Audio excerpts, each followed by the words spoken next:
Needs his army.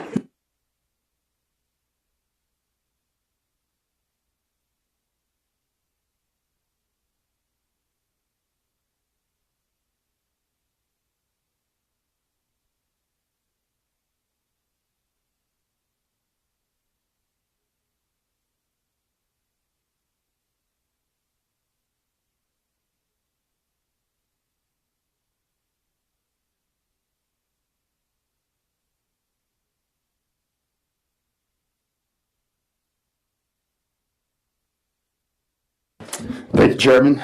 Sorry, I hit a little traffic coming down from Berlin, so just made it. Yeah, exactly.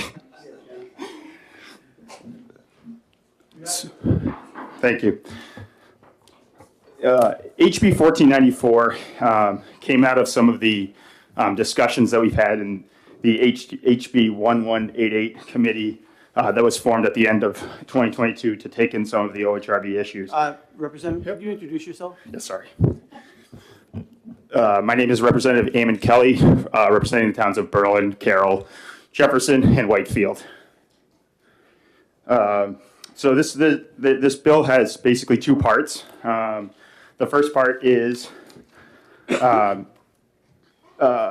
it takes the language that exists currently in RSA 26182 that is already in use for agricultural vehicles. This just extends it to UTVs. We heard that in the past there's been some confusion over whose responsibility it is to ensure that the vehicle is being used properly. So this just extends that language that already exists over to these UTVs. And then the second part of the bill it deals with the special events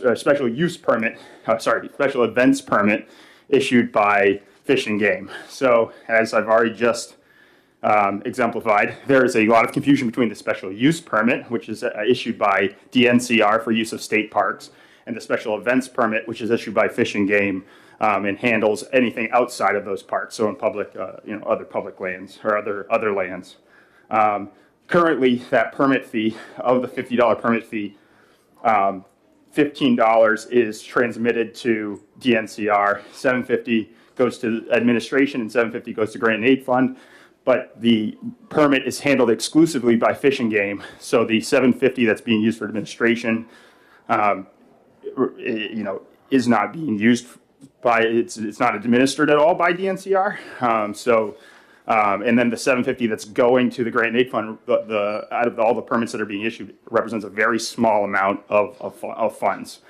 So this just allows Fish and Game to hold on to all those funds. We're likely losing a good portion of those funds just divvying it up and sending it off.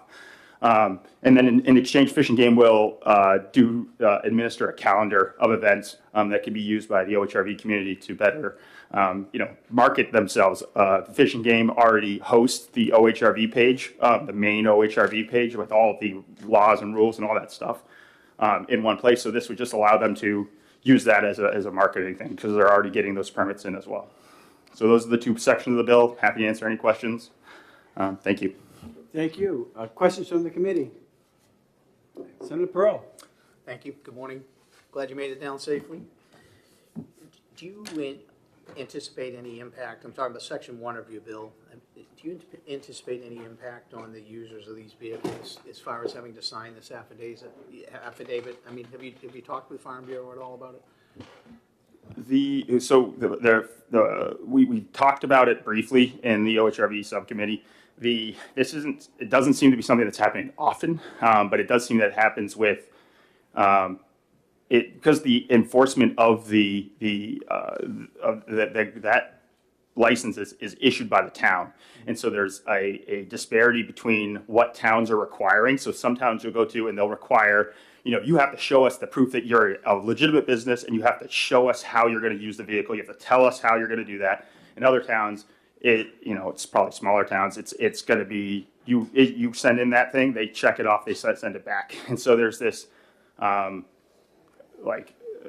word of mouth misunderstanding that's being passed around that if they you want to drive your OHRV on the road, just go get just go apply for this thing with this town. They'll approve anything.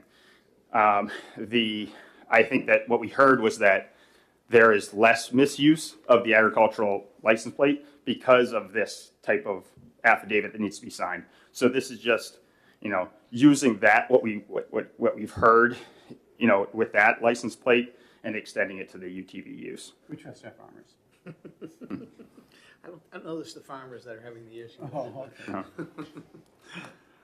Any further questions? No, seeing none. Thank you very much for your testimony. Thank you. Catherine Corky, New Hampshire Sierra Club, unopposed.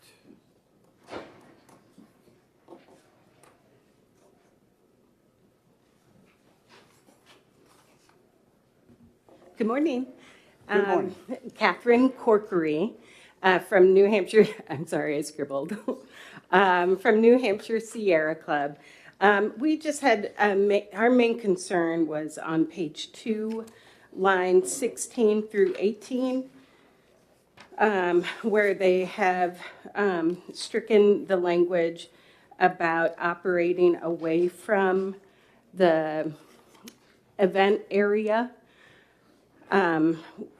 We have concerns about that, allowing ATVs to go around the area on undesignated roads for the event. That's our concern. Senator Waters with a question. Thank you, Mr. Chairman. So, we work for a number, are you aware we work for a number of years to ensure that folks can go on the road a little bit so they get to the gas station or some other amenities, just because of the issues of where the trails are and where the services are, and that's, I think, isn't that what this is kind of about? But this is about specific events. Yeah.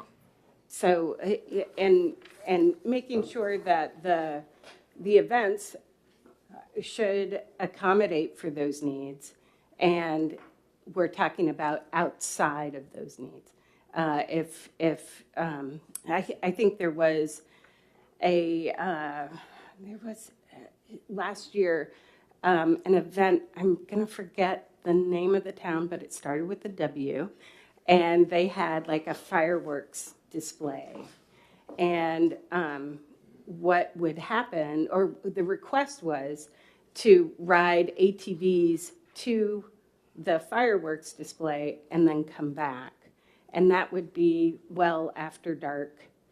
And the event was not an ATV event. And so there was concern, I heard from our membership, about ATVs riding at night and along roads that were not designated as part of the event. So I'm just voicing those concerns. Thank you. Any further questions? Seeing none, thank you for your Thank testimony. you. Colonel Jordan, would you mind coming up? You didn't say whether you're going to speak or not, but we'd like to hear your voice. You'd be the only one this week that has asked for that. I can assure you. But thank you very much. Always a pleasure to be here. Good morning, Mr. Chairman and members of the Senate Energy and Natural Resource Committee. My captain actually, Mike Eastman, kind of shouldered the responsibility of working with the committee regarding this bill, and he's given me some documentation, so I won't hopefully make a fool of myself this morning if I explain to you what we're looking to do. And so I asked him to write up his feelings, summarizing his work on it, and that's what's being passed out to you now. We went to the commission and they supported us supported this version of the bill, and they supported us to work on making it changing these laws to make it a better fit, I think, for ATV users. So the big change in this for us is the permitting part of it, where we require people we allow people to have special permits to run unregistered for different events.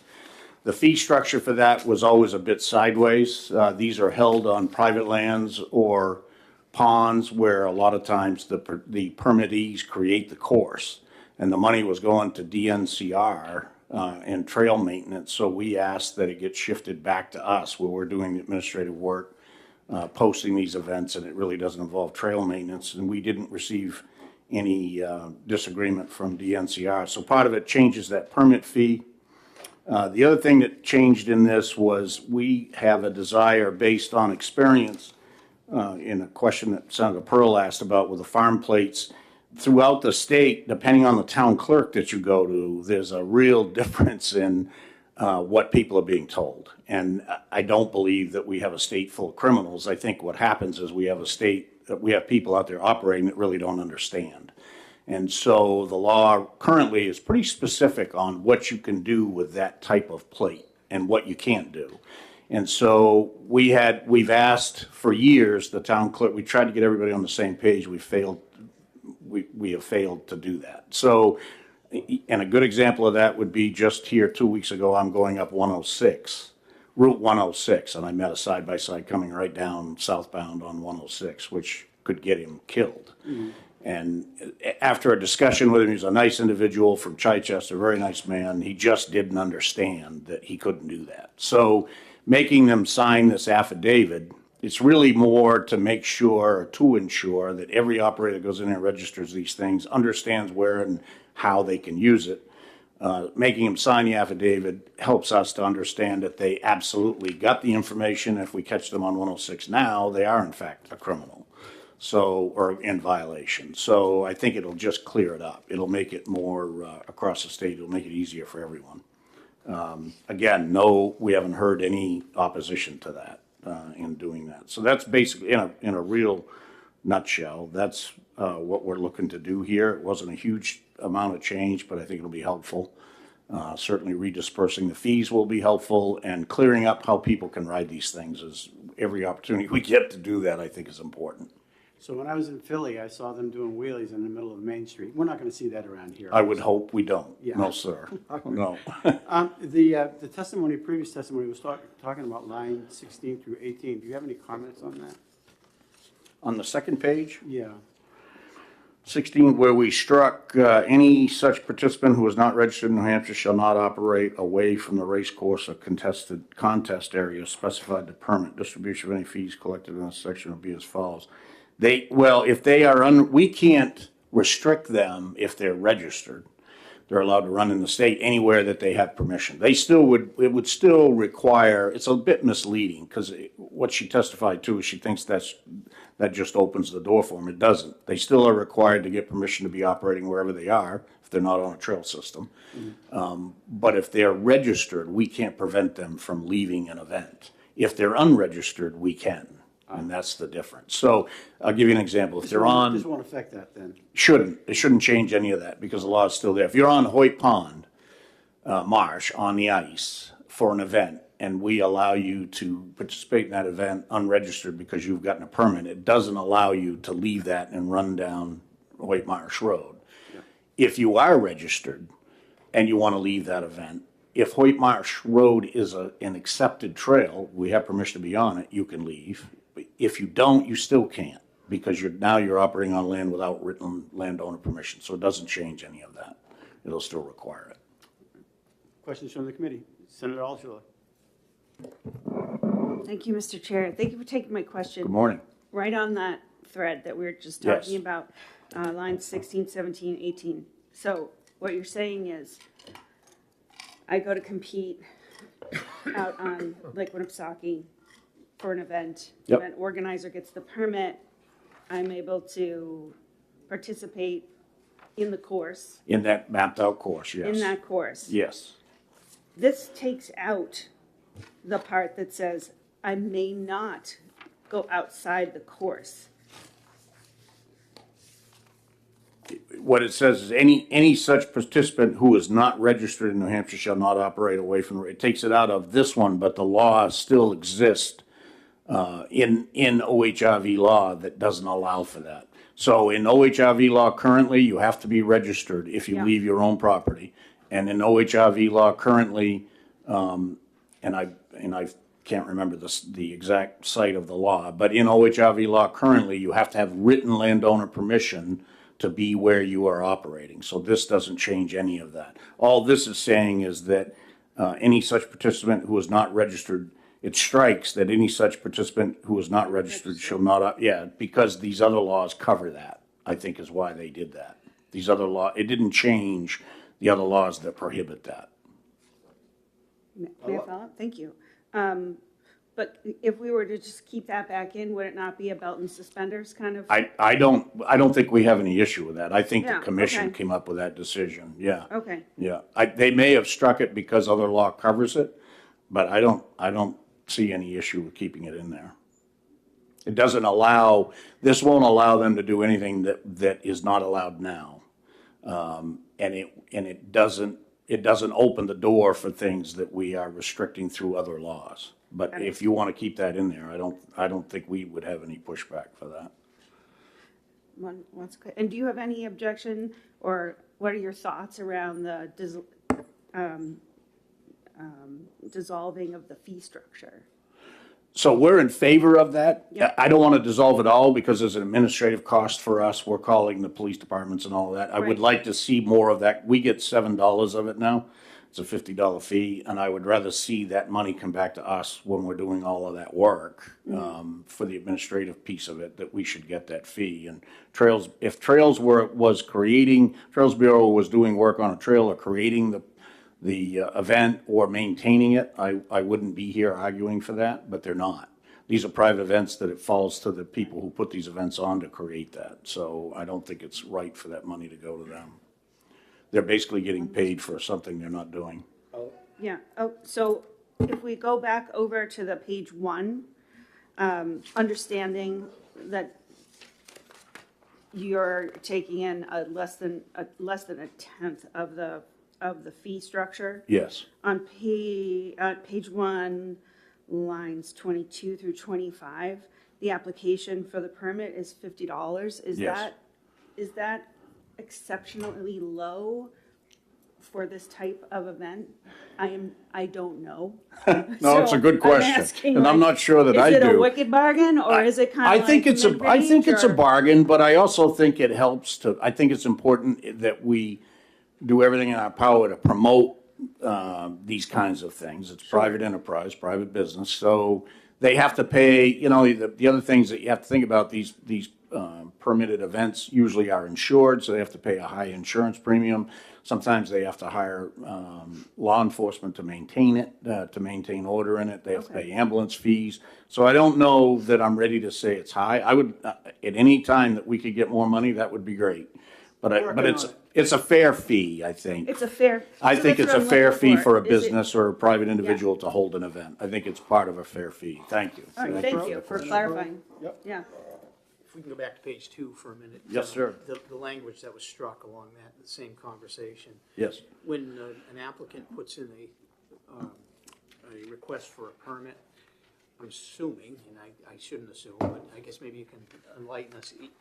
When they're putting this event together, they're obviously giving something to their participants, the rules and Yes. they have to follow the event. Yes. Would the fact that they cannot operate away from the event unless they are registered, would that be something that would be perhaps in there?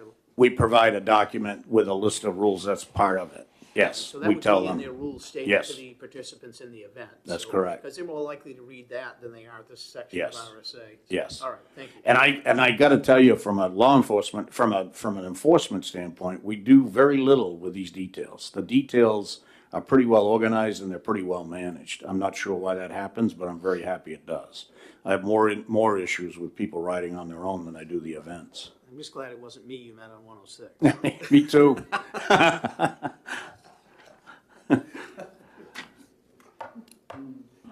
Seeing no further questions, thank you, Carmen. Thank you, sir.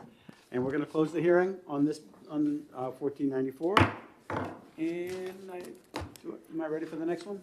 1600.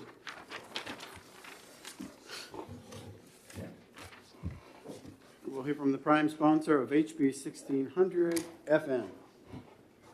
And thank you very much. Good morning, Senators. I am Tom Corman. I represent Grafton 15, which is Ward 3 of the City of Lebanon. This bill is actually a constituent request. The constituent happens to be the Honorable Clifton Belo, who is also the chair of the Community Power Coalition. So I'll certainly let Mr. Belo speak to the bill in more detail, but I will just give you a brief overview of the bill as it came out of the House. It says that when electrical power generated by a municipal host serves a municipal or county aggregation, such as community power, rather than individual customer accounts, then that municipal host becomes a customer of the municipal or county aggregation and not on default service. So the result is that the power would reduce the overall load requirements of default service.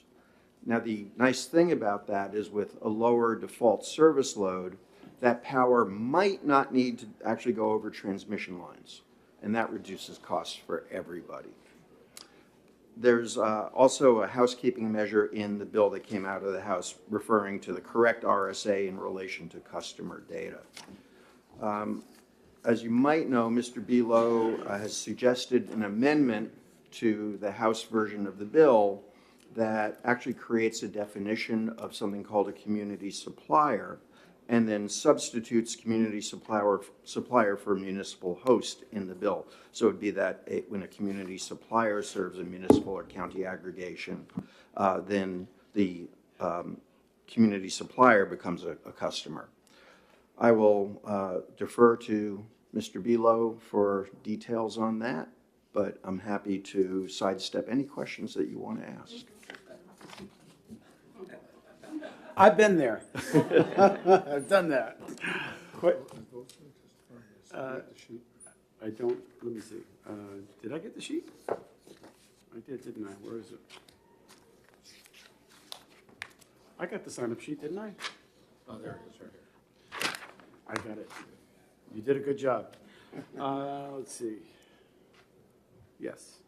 Yeah. Questions from the committee? Perfect sidestep. Good job. Well done. So, 2 steps. Oh my gosh. Love it. All right. Clifton, would you like to talk about this? Sure. The man, the legend. That's right. Good morning, Mr. Chairman, members of the committee. I am Clifton Belo, Assistant Mayor of the City of Lebanon and the Chair of the Community Power Coalition of New Hampshire, which, as you know, is a joint power agency. We have, over the winter, grown to 54 members at present, including now Merrimack County and Cheshire County and the City of Concord. With the launch of some of the additional communities, we're now the second largest supplier of electricity in New Hampshire. This bill was a request of the coalition. We support passage of this with an amendment along the lines of the attached that's on the last page of the testimony handout. That amendment would be to reconcile the House-passed version with another amendment approach to the same end suggested by the Department of Energy to the House committee, but it arrived too late in the process to be considered by Science, Technology, and Energy. We thank Representative Corman and all the bipartisan co-sponsors of this bill for bringing it forward.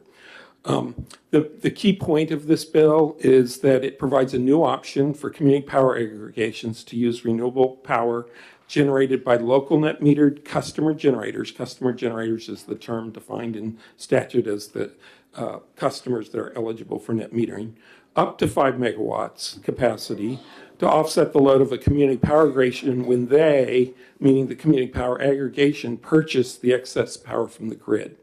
And just to briefly summarize the evolution of this bill, as introduced, it amended the definition of municipal host, which arguably might have included the arrangement that's suggested here, but it wasn't really, perhaps it was ambiguous.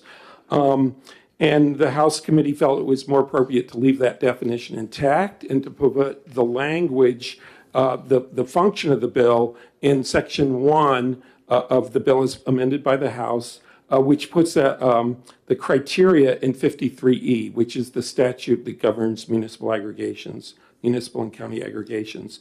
The DOE suggested that it might be cleaner to sort of separate this definition from that of municipal host and group net metering because of certain requirements around group net metering that are both in the statute and the administrative rules that assume that the host or the generator is going to be on utility default service. So there's all these things that don't make sense when the generator is on competitive supply or with the community power aggregation.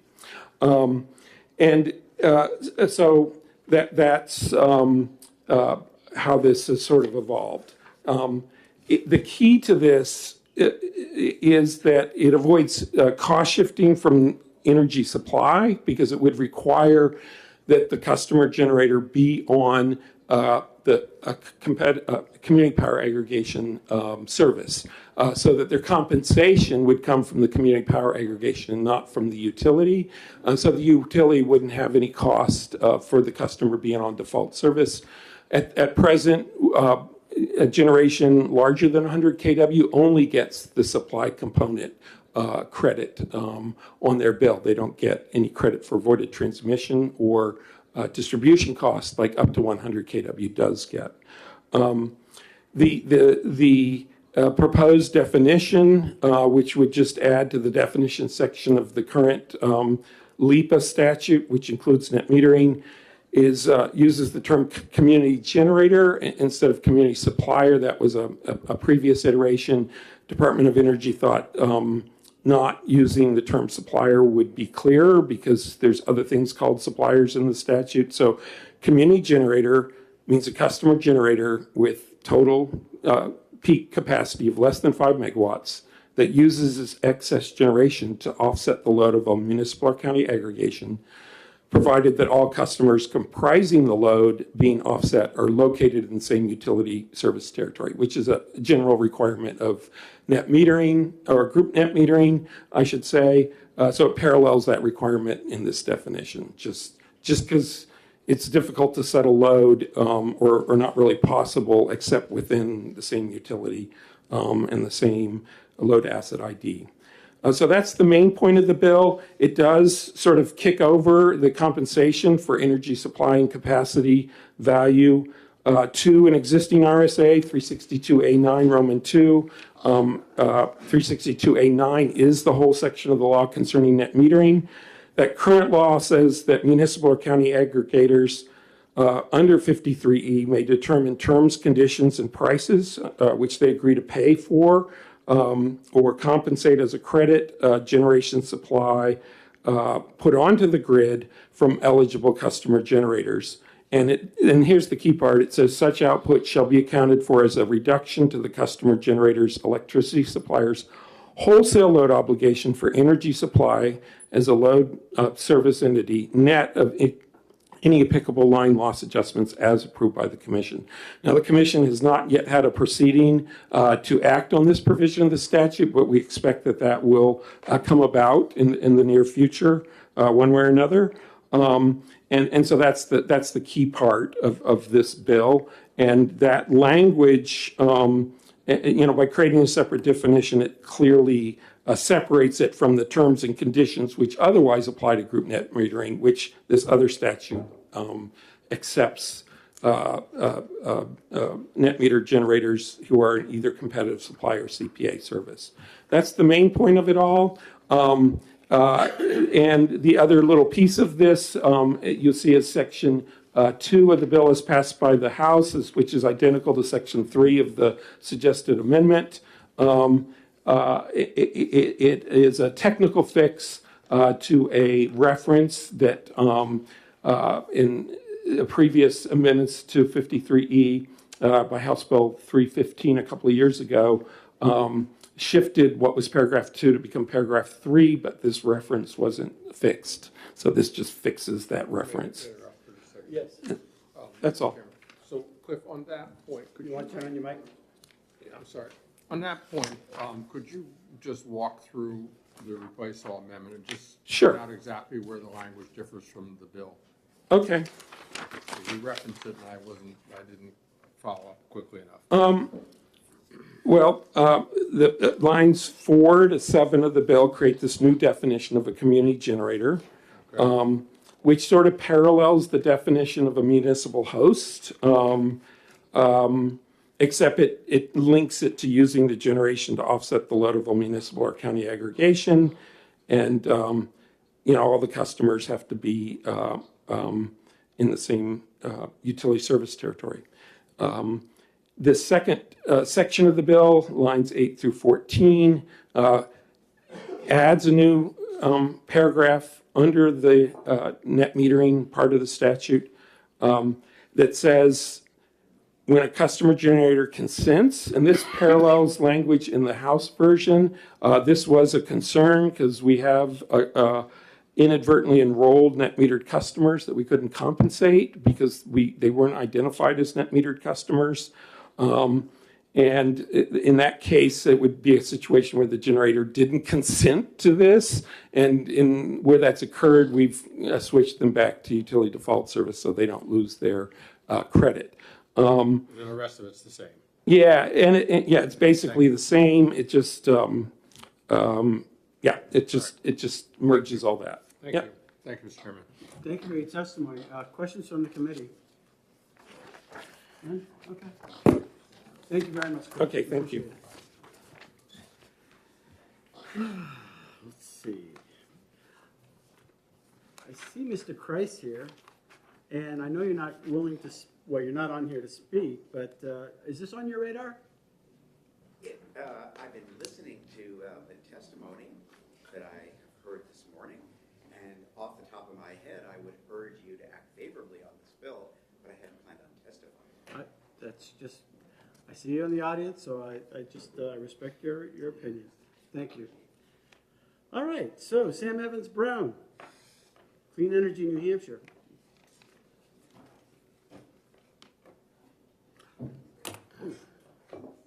Oh, Sam, I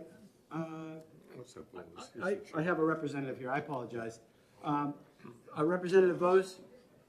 Representative Vose, would you like to speak next? I apologize, Sam, and that's my fault.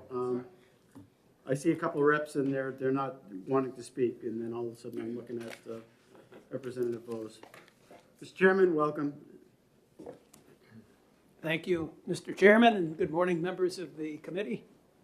For the record, Michael Vose, representing Rockingham District 5, the town of Epping. Epping is a member of the Community Power Coalition. And I'm generally in support of the bill. The amendment is new to me. I just saw it today. And while the amendment appears okay, it basically does the same thing as the original bill, just using different language and different parts of statute. And we carefully chose where we put this language in statute in the amended bill that came to you from the House. We did that because we wanted to make sure and make it clear that this is all about community power. That's why we put it in the community power statute. Now, I understand that the amendment does create a new definition of a community generator, which certainly makes it more clear exactly what the bill applies to, as opposed to a definition of a municipal host, which is what the other language does. But it's not clear to me that since they both do the same thing, it's not clear to me that this is a better solution. And so I can't assure you that the House would concur with this move until I confer with other members of my caucus, et cetera. When we originally proposed the amendment that resulted in the amended version you have before you, Mr. Buelow thought it was an elegant solution. So we don't see, or I don't see any reason necessarily to change it with a new amendment. And further, that further clutters up the LIPA statute and the net metering statute. So I'd urge you to seriously consider passing the bill as amended by the House, because it does the same thing, essentially, as the proposed amendment. I'd be happy to take any questions. Questions from the committee? Senator Waters. Thank you, Mr. Chairman. I, assuming we're not going to rush to exec this, but would it make sense that you and Mr. Velo and your caucus could take a look and see if there's, you know, if there's something here that is helpful, or if not, and let us know. Sure, absolutely. Thanks.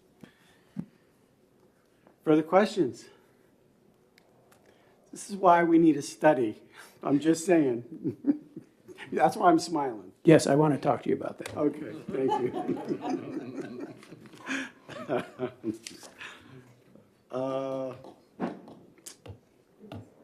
Sam, thank you, sir. Appreciate it.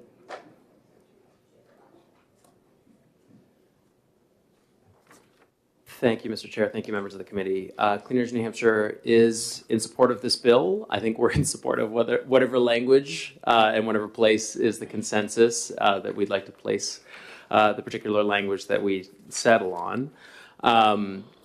I think from a big picture perspective, we are very bullish on community scale energy projects. They play much more nicely with the grid than big utility scale projects. They're easier to move through the interconnection process. We have jurisdiction over them here locally, and so we can set our own policies around them. One of the things that we have observed, though, is in creating community scale renewable energy projects in other states, is that there's an enormous amount of sort of bureaucratic back end required to make them possible. So if you think of a community solar array, 5 megawatt array in many states, it's operating through the net metering program, which means you have to sign up lots of individual customers that are going to get credit for this project, which means that you then have to very frequently have a double billing situation where the person gets their electric bill and then they get a bill from their community solar provider, or they pay their electric bill and then they're getting a credit from a community solar provider. Or what you see in New York State is they create consolidated billing to get around all of this. What's beautiful about the approach that this bill takes is it gets around all of that by allowing these community scale projects to result in a bill credit on every resident in a community's bill, and for that relationship to be held between two parties, between a developer and a community power aggregator, is just a much simpler way of doing it than other states have done. I think it's a substantial improvement on the way that many community scale energy projects are done in other states, and I would encourage you all to find language that you can concur with the House on. The only other point I would raise is that the question of how much value these projects are being reimbursed for is still an open one that is being considered at the PUC right now, and we shall see what comes out of that docket. But we have argued that there is substantial value that is still being left on the table, which is resulting in underdevelopment in New Hampshire. So with that, I'll take for questions or recede into the background. Questions from the committee? Well done. Thank you.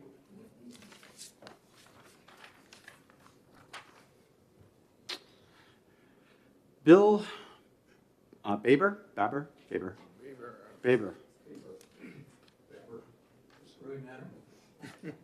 Bill? William?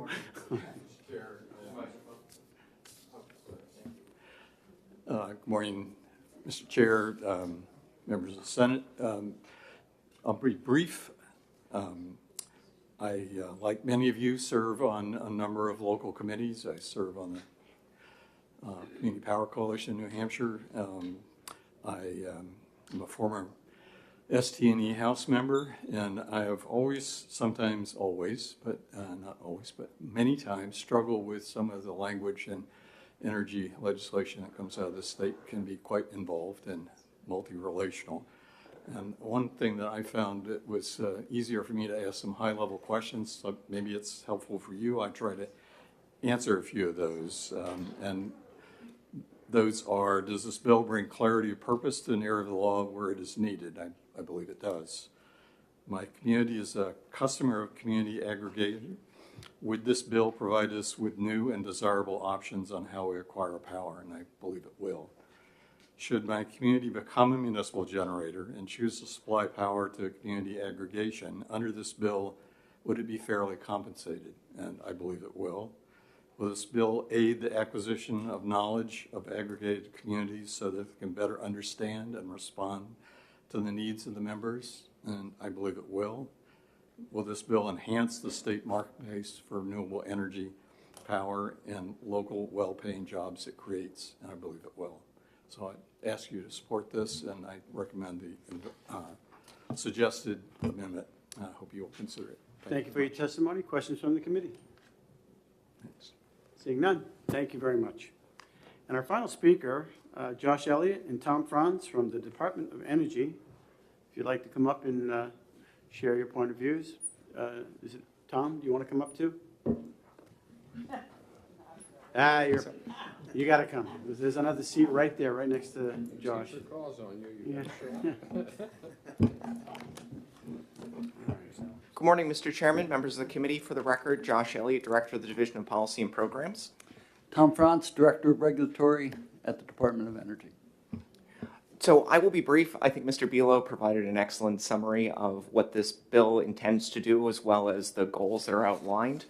The department on the policy side is neutral. There was the reference to cost shifting that Mr. Belo had mentioned.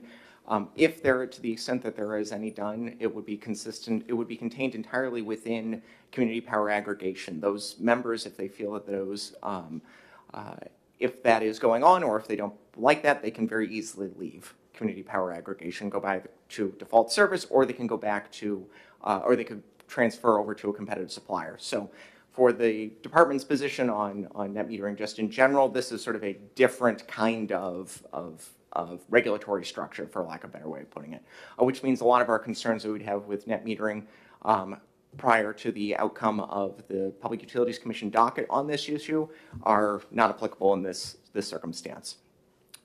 As Mr. Belo mentioned, I know you have a copy of amendment. The department has it as well. We very much appreciate hearing feedback from Mr. Belo and the folks at CPCNH to work through the questions that are there.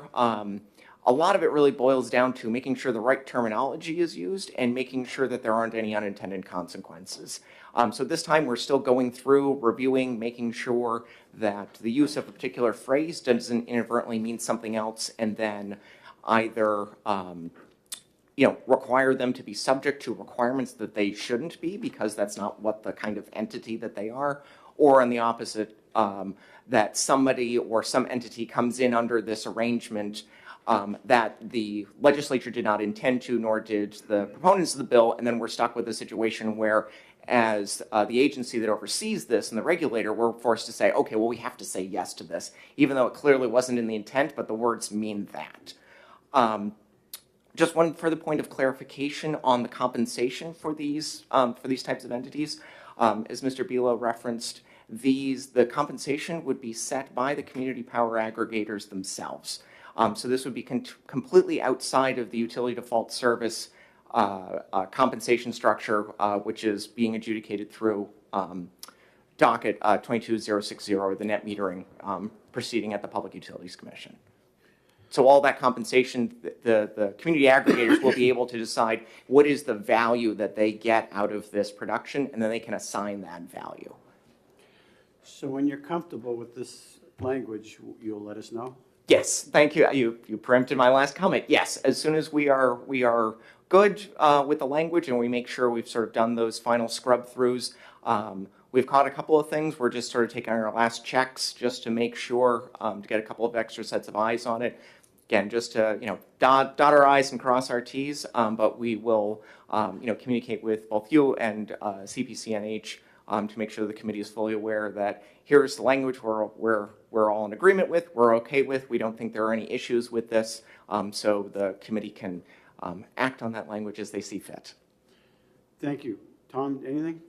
I think Josh covered it all and did extremely well doing it. Well done.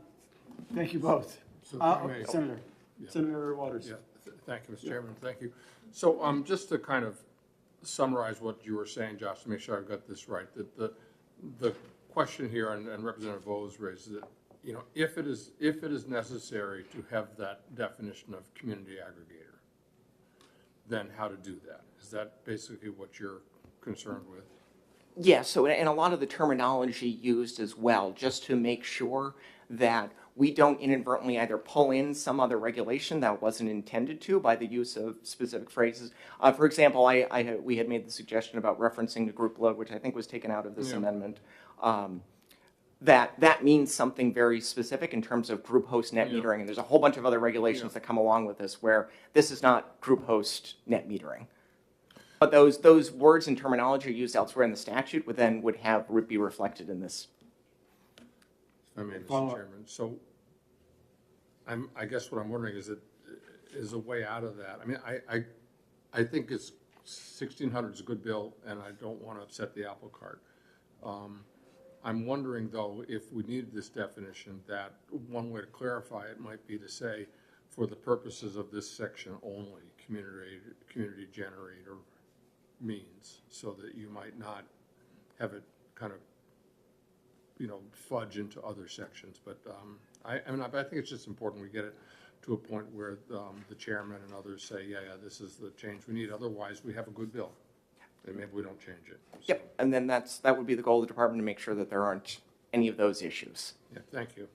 Further questions from the committee? Seeing none, thank you very much. We appreciate Thank you, Mr. both. Chairman. We're going to close the hearing on this. And move to our next bill, if I may.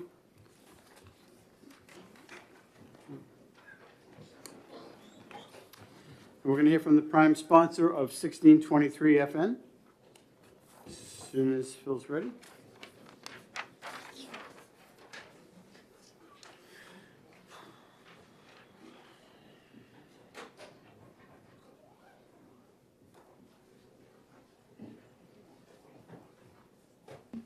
Good morning again, Mr. Chairman, members of the committee.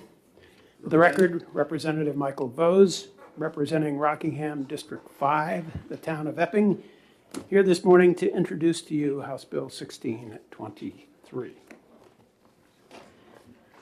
In the 140-plus years since Thomas Edison fired up an electric generation plant on Pearl Street in Manhattan, electricity has become the lifeblood of our civilization. Electricity has enabled innovations, breakthroughs in medicine, in communications, in virtually every aspect of modern life. Without electricity, we couldn't have computers and cell phones and other technology that has made an incredible transformation in human life. It's probably no coincidence that the population of our planet has grown from 2 billion to 8 billion during the last 140 years. Now, the grid that generates and brings that electricity to our homes, to our businesses, throughout our life has been called by many the greatest machine ever built. It is a complex but fabulous machine. But it is also a fragile machine because it requires, for example, precise frequency and voltage levels. And it requires that the amount of electricity produced and put onto that grid is equal to the amount that's taken off the grid by its users. So it's fragile in that sense.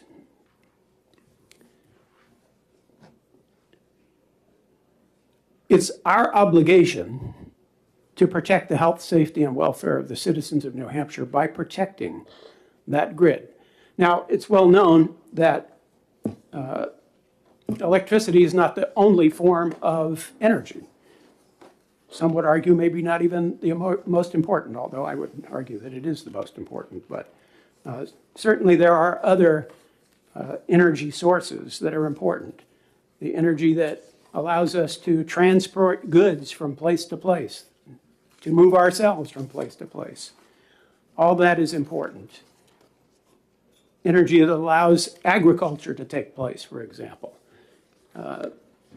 That's all important.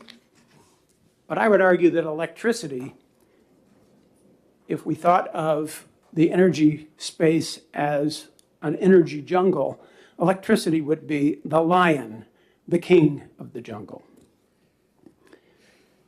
And therefore, I think it's important to us to protect the electric grid to the greatest degree possible. And that's what HB 1623 attempts to do. It attempts to provide a tool to the state of New Hampshire to try to protect energy resources, predominantly electricity energy resources. And it does that by first acknowledging the responsibility of the state and guaranteeing the health of citizens by protecting the supply of essential power.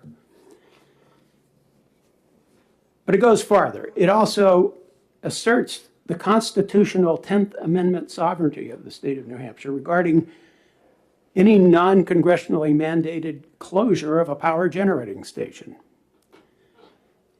It gives us leverage to oppose regulatory overreach.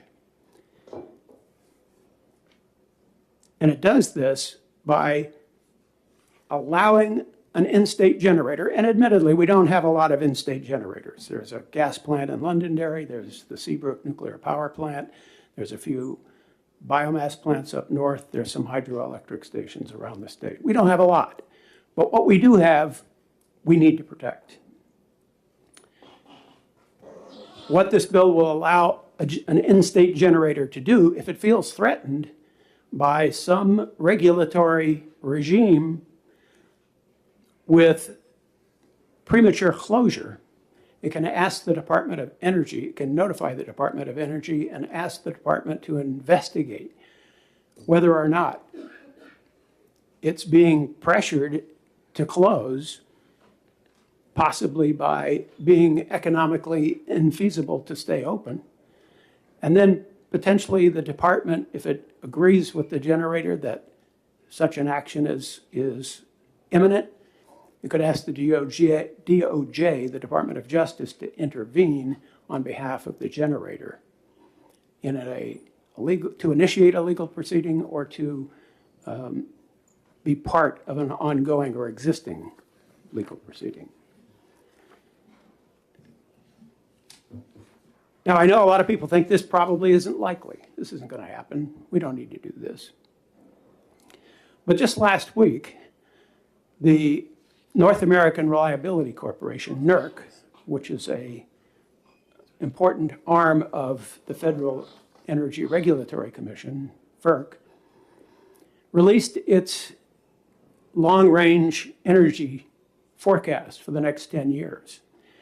And that forecast showed that 3/4 of the North American continent is under either high risk or medium risk for not having adequate supplies of power in the next 10 years. And New England is in the medium risk section of that prediction. They predicted by region. The middle part of the country is the region that's actually the one that's under high risk.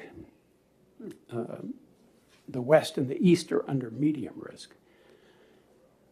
Now, why would NERC say that we're at risk, either high or medium risk, for not having adequate supplies of energy? A lot of the reason for that, and they state this in their report, is that we're closing existing power plants prematurely before we have adequate replacements for them. And that regulatory action is frequently the cause of these closures. There's been a lot of court action at the Superior Court and District Court and even Supreme Court level to try to adjudicate whether these regulatory actions are A, constitutional, and B, what kind of damage do they do? Is it justifiable to allow the damage to happen? So a bill like this one can give New Hampshire a tool to try to deal with this long-range problem facing the country. Now, in addition to that, the bill also enshrines in state energy policy some key principles. And I think it's important to note that those key principles are A, reliability of energy supply, B, the use of all energy technologies, C, the importance of market forces and market signals to keep energy available, reliable, and affordable. And let's make clear that affordability is part of what makes energy reliable. If it's there but you can't afford to buy it, then for you it's not reliable. And the bill also enshrines in state energy policy that conservation and energy efficiency are important principles that need to be, and we need to make investments in those. So that's what this bill is all about. And I've supplied to you some testimony and some other materials to explain in more detail the provisions of the bill. But I'm going to leave it there and open the floor to questions. And I know you're going to hear from a lot of people after I speak who will not be in favor of this bill. But ask yourself this question: what's the most important thing that we can do for our constituents is to try to do something to make sure that we don't fall victim to the risks that NERC sees coming down the road in the next 10 years, if we can avoid it. So Thank you. I have a, and thank you for your testimony, Representative.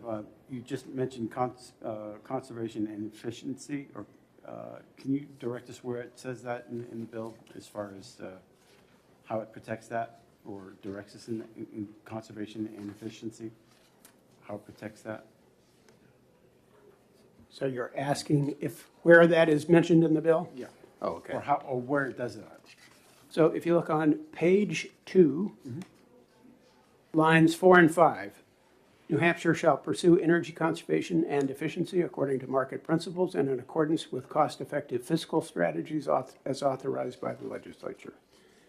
My follow-up would be, and it's been my philosophy as well as all of the above, as far as utilizing everything that is available to us. Can you show us where it says that in the bill or refers to that? Yes, that's on page 1, lines 25 through 27. New Hampshire shall promote the development of resources to achieve the purpose of this chapter without preference toward technology type. So when you say technology type, meaning tech neutral, basically? Yes, that means neutrality with regard to what kind of technology provides the energy. So this isn't going to undo things that we've set in the past, as far as exploring whether it's wind, hydro, or solar. This isn't going to displace those policies that we've had in the past. Correct. Okay. Senator Waters with a question. Yeah, thank you, Mr. Chairman. And thank you, Mr. Chairman. I wanted a point of clarification in a way, because the findings, which doesn't appear in won't appear in statute, talks about in-state on line 14, in-state generation facility. Is that page 1? And excuse me, line 15, or line 14. And then when we get down to lines 23 to 25, the in-state is not there. And what I worry about with that is that when, without preference for technology type, fine, but then this phrase with an emphasis on reliable, on-demand, and firm resources, wouldn't that essentially tilt the balance against offshore wind, say, or battery storage, or solar? And particularly, I will note with offshore wind that is not technically in state.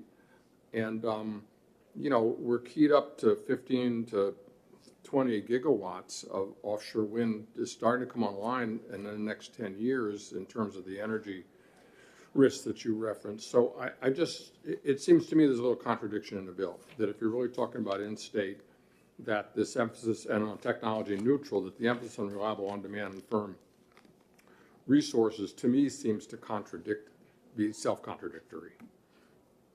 Well, thank you for that observation. I would have to respectfully disagree, because what the language says is that there's an emphasis on reliable, on-demand, and firm resources. Well, if you have intermittent resources, they can be made reliable and on-demand with the backup of a battery. So this language does not preclude those resources, provided that they're coupled with battery backup. That would allow them to be both reliable and on demand and firm. Yeah, I'm not exactly, if I may, I'm not exactly sure that our current definitions would accord with what you've just defined as offshore wind and battery. And, it is particularly relevant now because, of course, we have seen that the national investments in anything but renewables has just about disappeared. I think the most recent report says that much less than 10% are in what used to be called firm resources in terms of the investment that is being made into new energy projects over the last couple of years. So I am a little worried about that emphasis there, the notion of emphasis there, I think undoes the without preference towards technology type, and then I think without some clarification that what we're talking about there is in state rather than in general. Again, I think it kind of shackles us in terms of the development of offshore wind resources. So I think there is a problem with that. And if I may, Mr. Chairman, another question. Do you want him to answer that, or? Oh, yeah. I don't know if you have further comment on it. Sorry, Mr. Chairman. I am comfortable with what I said a moment ago, that there certainly is a way to make these resources reliable and on demand. The NERC long-range forecast, 10-year forecast, says that one of the reasons we have a reliability problem is because there is not enough on-demand and reliable resources, that we're losing those resources in favor of other resources that can't provide energy when we need it. And therefore, we face long and short-term risks about losing the electricity we're going to need in the future. Thank you. So if I may follow up, then in terms of on lines 20 to 22, since we don't have energy efficiency and environmental concerns here, as would be an existing policy and in 1431, which we're also considering, though you do mention it on page 2, lines 4 and 5. But here, I think the difficulty becomes the uncertainty about what market principles there in governing conservation energy, because there's no definition of that in the bill. And here's my question, is that without a definition,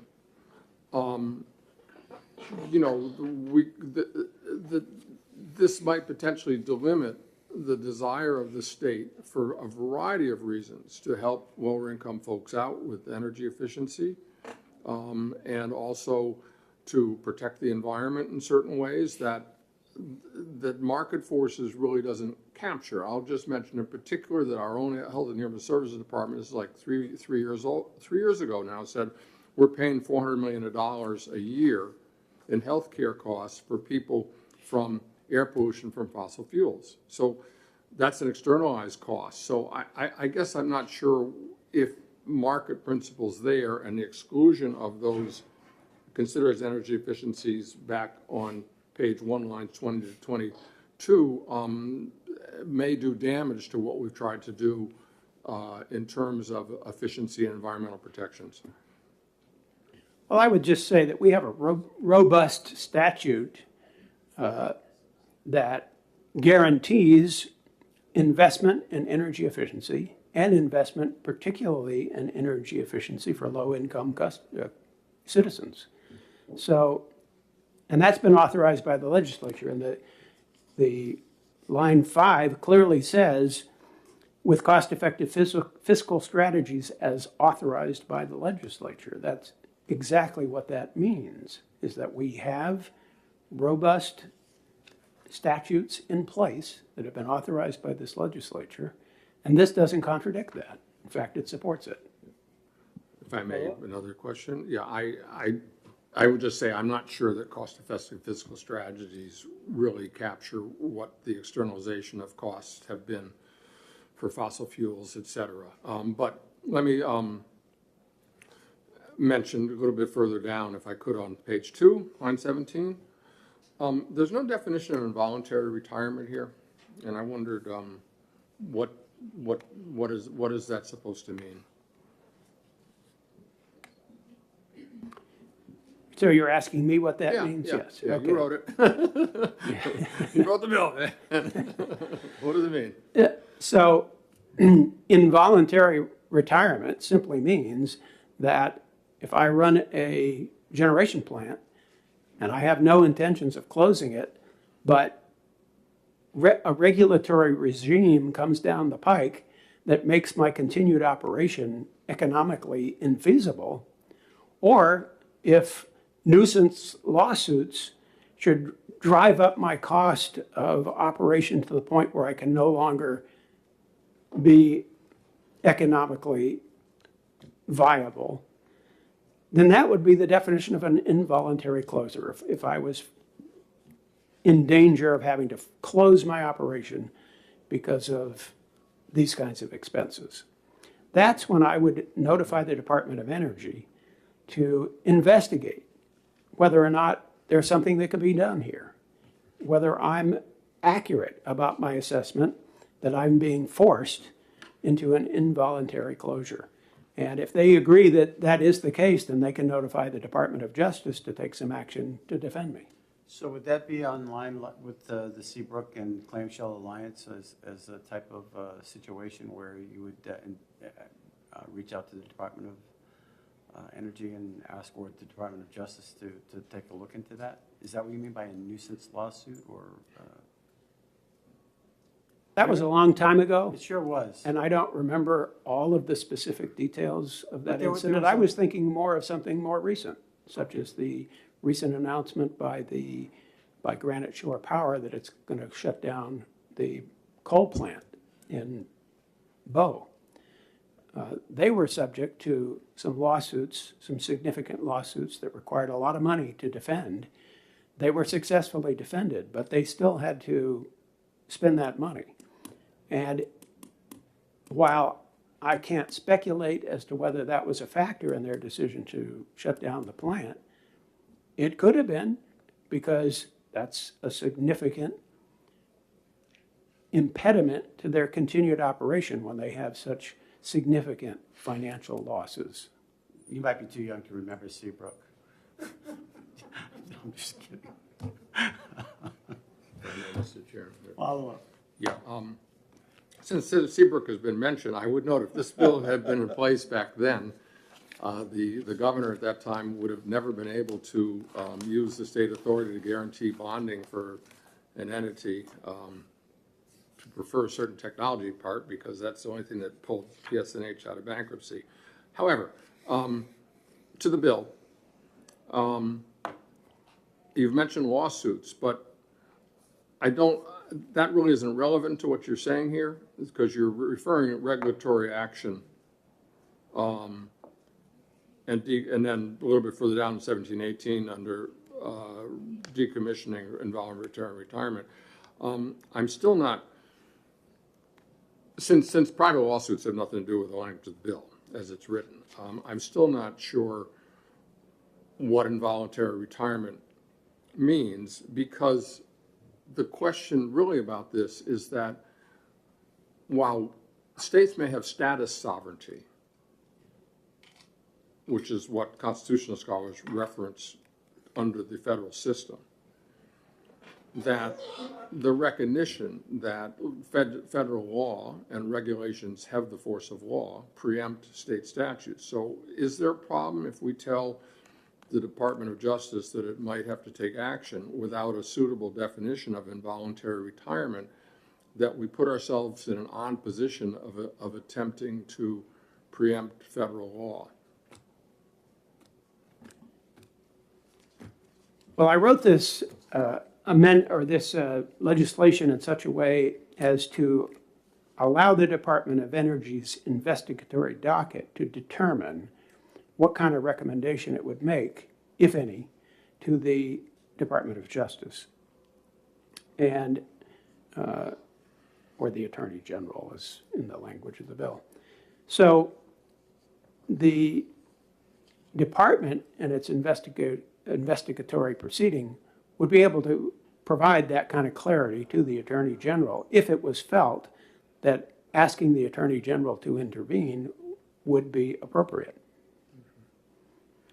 If I may, one more. I'm sorry to go through, but I don't know other people want to talk.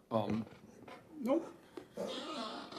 So, and then on line 23, in terms of who may seek funding, I don't know, we've had other cases where they've said actually it's the PUC who has to do that. It'd be the authorized one who is on the funding. And I didn't know if there was some concern about it naming Department of Energy there instead of the PUC. And maybe we'll hear from them, but I just wanted to note that one. Okay, that is a valid question. The Department of Energy generally gets its funding from utility assessments, but this is language that was suggested by the Finance Committee in the House, so that's why that language appears that way. All right. And another one on definitions. We have this concept of market principles on lines 4 and 5, and it's mentioned, it's inferred elsewhere, and you've talked about it. But we don't have a definition of that, and so I'm really, it's kind of a head scratcher to me as to what that would actually mean here, because we've had a regulated energy sector since there was one, and massive subsidies for all kinds of energy producers over the years, plus the externalization of costs, the health costs, the impacts. I mean, we're just spending $20 million down in new money down in Rye to repair some seawalls. So I'm not sure how comprehensive market forces is without a definition on that. And I wondered if you had any thoughts about that. I guess my only thought on that question would be that markets have been the subject of many scholarly treatises over the years, and the operation of a market, I think, is fairly well understood. It's been one of the foundations of our country since its inception. And it's been eroded over the years by regulatory interference. And the goal of putting that language into statute is to return us to the idea that markets provide the efficiency we need in order to determine how we allocate resources, scarce resources. It's not like markets have never been defined before, or market principles or market forces. It's well understood what market principles and market forces are all about. Books have been written about it. Well, if I may, Mr. Chair, you know, I've read some of those books, and I will note, you know, even go back to the Constitutional Convention, you know, people, they knew their Adam Smith, that's for sure, they knew their John Locke, but they also knew that because of what they had seen about the impacts of unregulated market, even timber cutting, for example, in our area, they decided to have the Commerce Clause, that there was a role to regulate markets. And so wouldn't it be the case that we can suffer from market forces, whether it's PFAS or whether it's air pollution, and we've taken a lot of action to control those things. So I guess, you know, without a definition of market forces, I think that in the concept of free market or whatever these things mean in terms of if we are going to ask regulators or ask agencies to use that as a concept when it looks at energy power sources, I don't think there's sufficient clarity on that. So I wish there was some definition there too.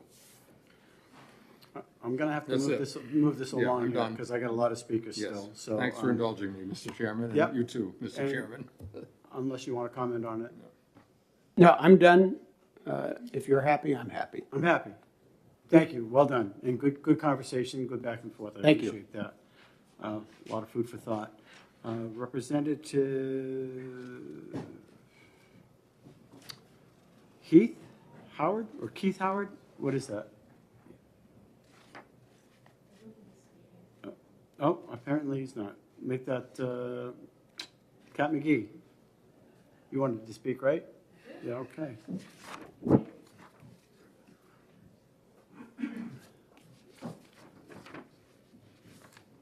Thank you, Mr. Chairman. Good morning, members of ENR. My name is Kat McGee, and I'm a representative for Hollis District, Hillsborough 35. I'm coming here today to speak to you on this bill, which I know my committee chair believes in wholeheartedly. I read his op-ed in the Union Leader and was involved in, of course, all the hearings in the House committee. The op-ed, as well as the testimony that you've heard here today, lauds a number of goals for the state that I believe we would all be interested in supporting. We want grid reliability. We want to make sure we don't have premature closes of plants that are needed, and we want the health of our citizens. Those are all goals that we share. My testimony is going to focus on whether or not the powers endowed to the state by the state in HB 1623 can actually interject us into decommissioning processes where regional planners or federal regulatory bodies, in my estimation, have primacy. So if there is a disagreement as to what will be the fate of a plant, a private plant, that is subject to basically the free market principles that are at play in this energy transition, what is our role? And this bill, I think, attempts to define that role.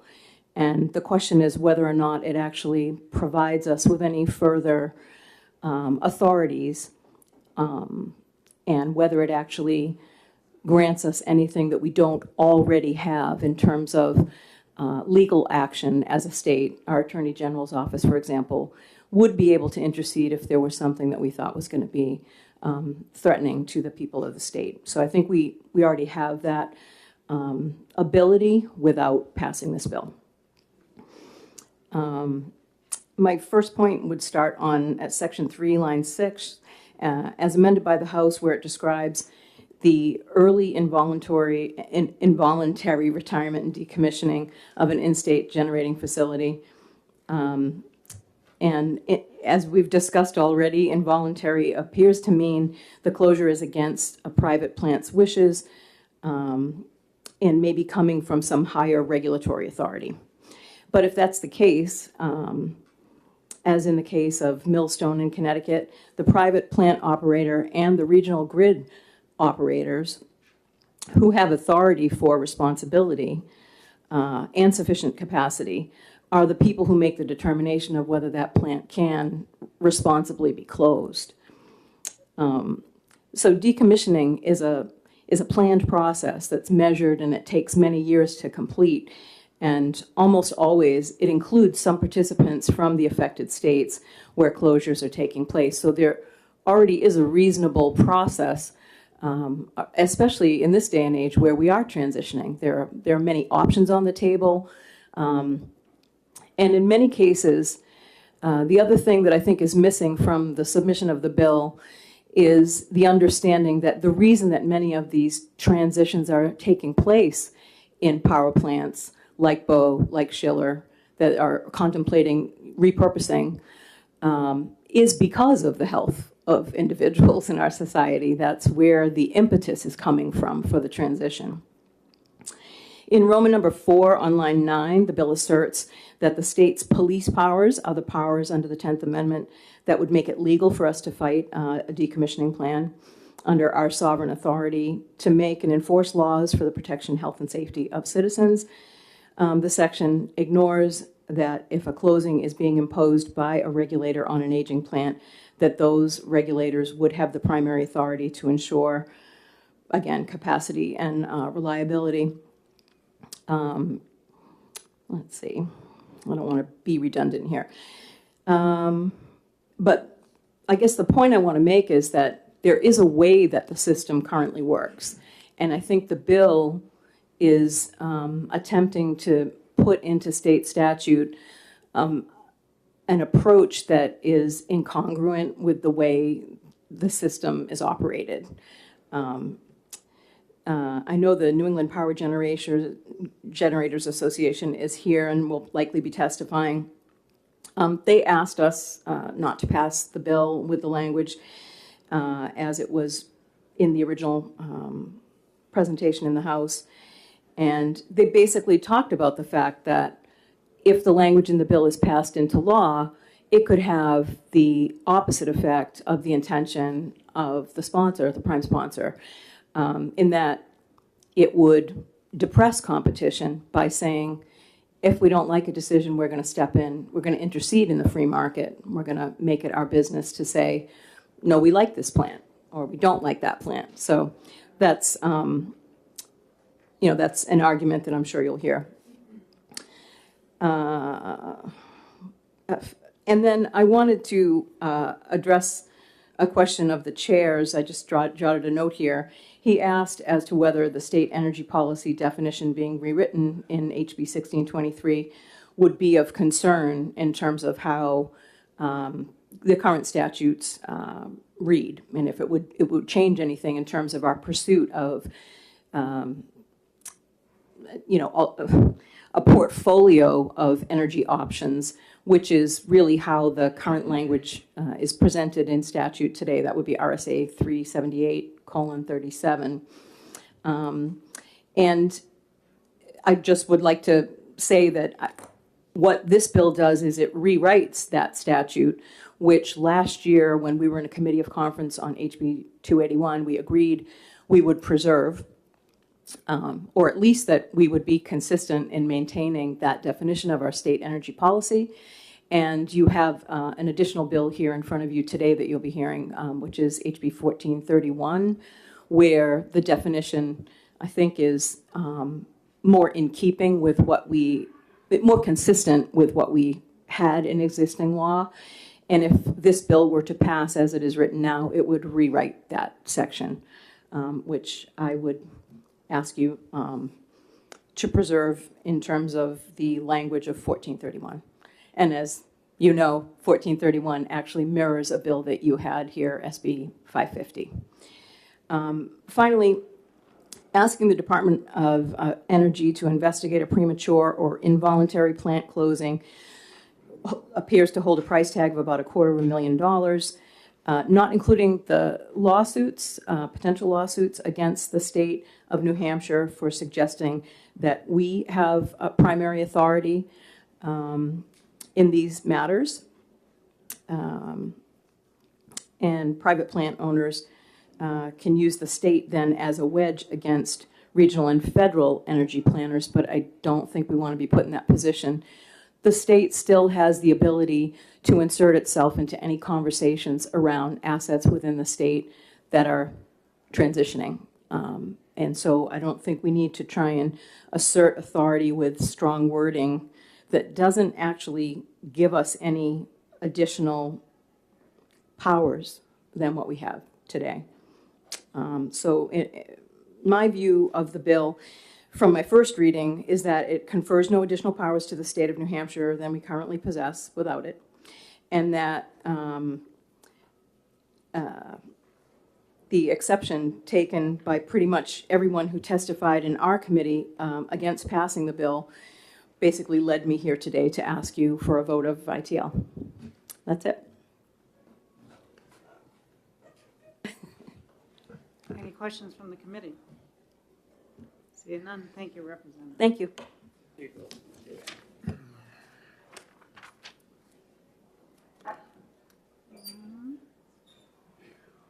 Good. All right.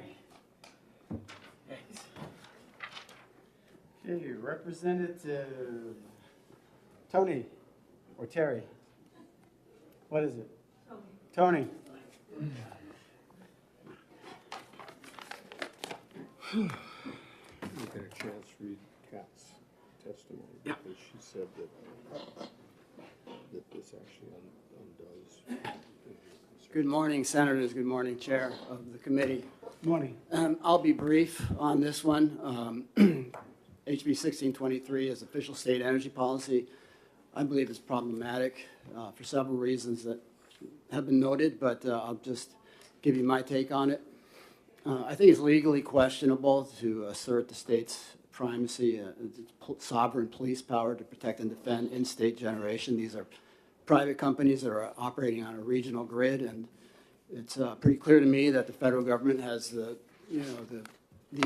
constitutional mandate to protect and manage and and defend the interstate commerce. So that, I think it's setting us up for potential legal conflicts on those grounds. I think it's based on misinformation, a mistaken view of the physics and then the engineering behind the electrical grid in terms of our dependence on the inertia of spinning turbines provided by fossil fuel power plants. I don't think that's actually correct, and I won't belabor the point, but I can refer you to the National Renewable Energy Laboratory report, which debunks that theory.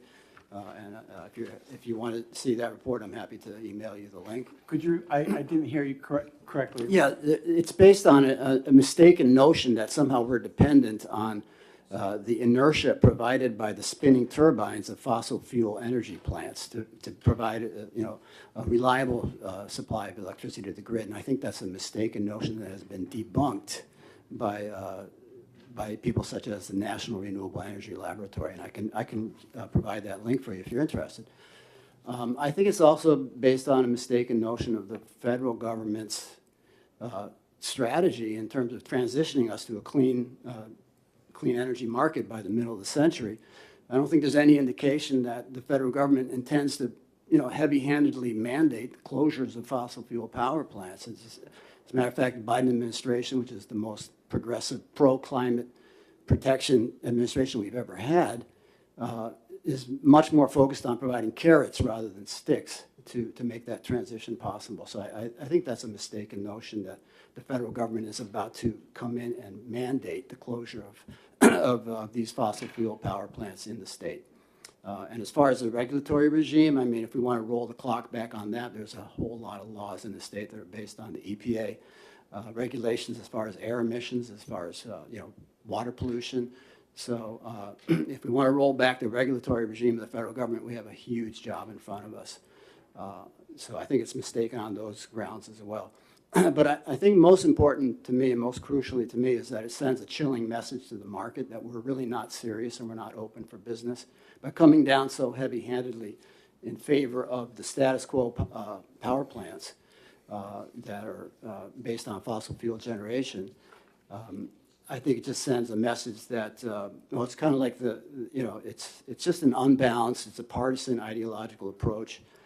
And I don't think it belongs on the statute books as our official state energy policy. That's my 2 cents. So I know it's difficult, it's heartbreaking, but my advice to you is to kill this bill, avoid further heartbreak down the road. Thank you for your testimony, Representative. Questions from the committee? Seeing none, well done. Thank you. Let's see.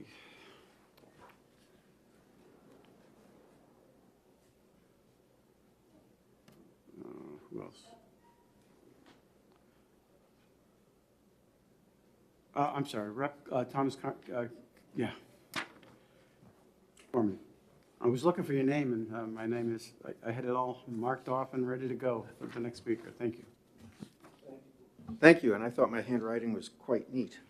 I'm dyslexic, so I'm going to constantly use that as an excuse for not being able to focus. And then again, a grad student at Dartmouth using my handwriting as a sample for her thesis called it scribbling, so. Are you a doctor? I'm a PhD, yeah. Yeah. Well done. I'm a retired professor. All right.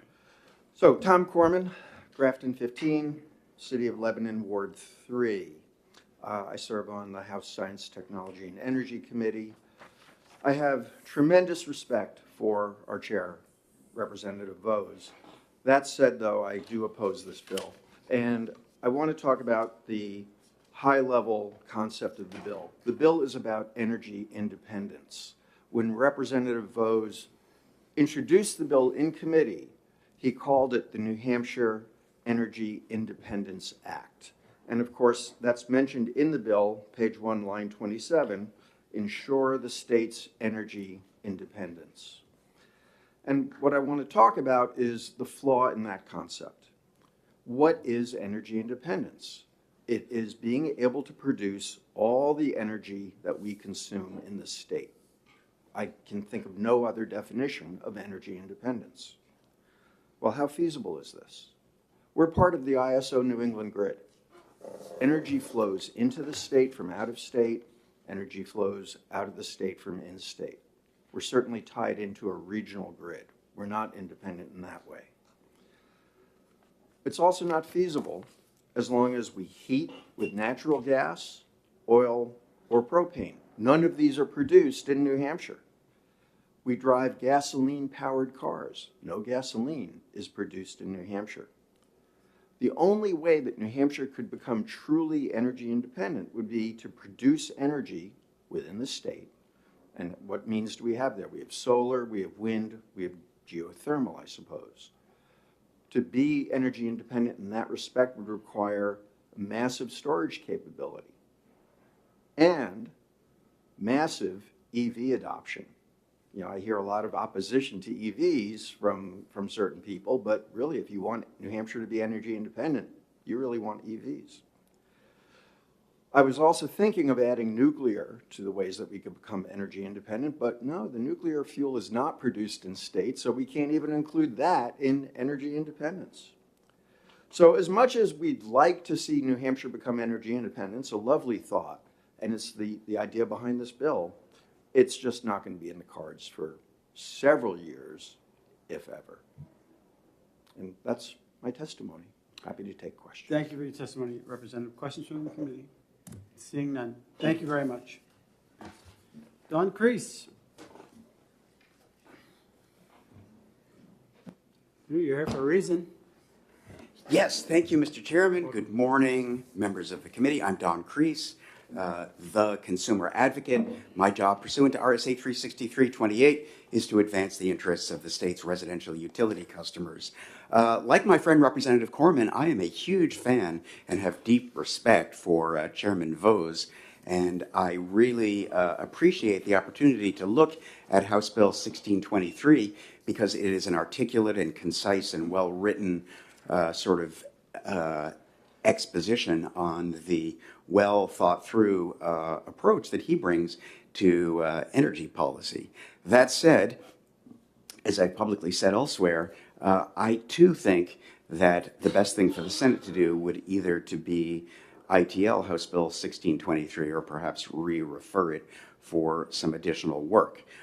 Essentially, from my perspective, the bill is a solution in search of a problem that sets up, as other witnesses, including Representative Corman and Representative McGee, have told you, and Representative Kaplan, the bill sets up a preemption fight that I think we should not pick with the federal government. The Federal Power Act vests in the Federal Energy Regulatory Commission the exclusive authority to regulate wholesale electricity prices, and it is wholesale electricity prices and which prices are just and reasonable that tend to drive whether or not a generator is able to stay in business or not.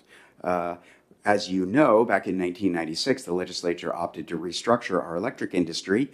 That means that we took our electric generation, we removed it from the control of our investor-owned utilities, we consigned it to a free and open marketplace, and we tasked ISO New England as the original grid operator with administering the markets where that power changes hands, again, under regulation by the Federal Energy Regulatory Commission, not the state PUC.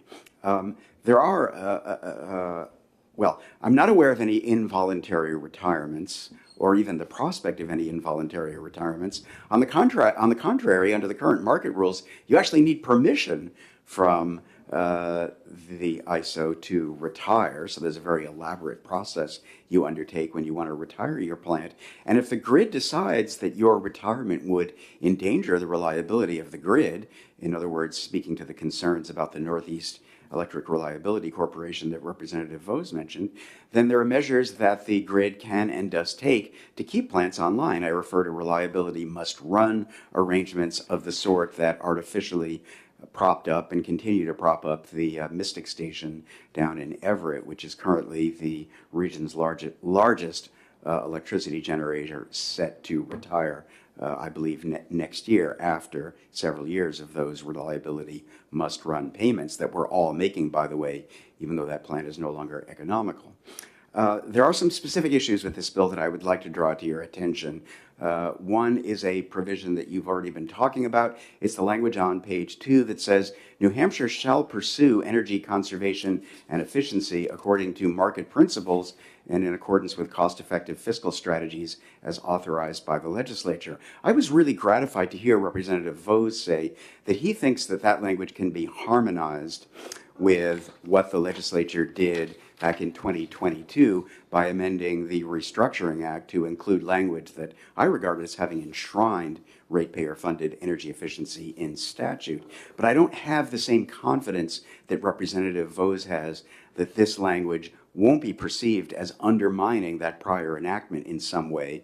There are established principles of statutory construction that say that later enactments prevail over earlier enactments, and this language, I think, with its reference to reliance on market principles to deploy energy efficiency and energy conservation, arguably, well, at the very least, it cuts against the grain of what the legislature did in 2022 by amending RSA 374F, Section 3, subsection 6A.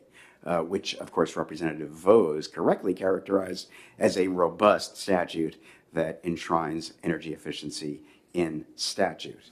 On this question about what we mean by, and now I'm looking at line 24 and 25 of the first page of the bill, the emphasis on reliable, on-demand, and firm resources. Again, I'm a sort of a literalist when I read statutes, and if you take that phrase literally, I appreciate Representative Vose's observation that it's possible to construe this language as authorizing combinations of things that rely on battery backup as a source of reliability. But the fact is that the only technology that truly is reliable, on-demand, and firm at all times are the jet engines that we occasionally put on the backs of flatbed trucks and fuel up with jet fuel and run as an emergency backup generator. Those things can be turned off and turned on demand. Everything else requires some kind of ramp up. You can't flip the switch on and off on Merrimack Station or even a gas-fired generator at will. If you want Merrimack Station to run before it retires, you have to tell them a day in advance so they can get the plant running. So, in other words, there is no such thing as reliable, on-demand, and firm resources as a paradigm that we can use to guide the energy choices that we are going to be making. And then I guess the last point I would like to make about this bill is something that nobody else has mentioned, and that is the language on line 18 of the first page that says RSA 378.37 is repealed. Now, we've all been focusing on the replacement language that this bill creates, but we haven't talked about the effect of just ditching the current language in RSA 378.37. And, you know, to some degree, the next bill you're going to hear purports to do the same thing. I would urge the Senate to treat the prospect of ditching RSA 378.37 as an occasion to apply the principle of if it ain't broke, don't fix it. RSA 378.37 is an excellent and succinct pre-existing paragraph that states, I think, a pretty good summary of what the state's energy policy really is and should continue to be. With that, I think I'll stop talking, and if the chairman wants, I'd be happy to answer any questions. Senator Waters. Thank you, Mr. Chairman.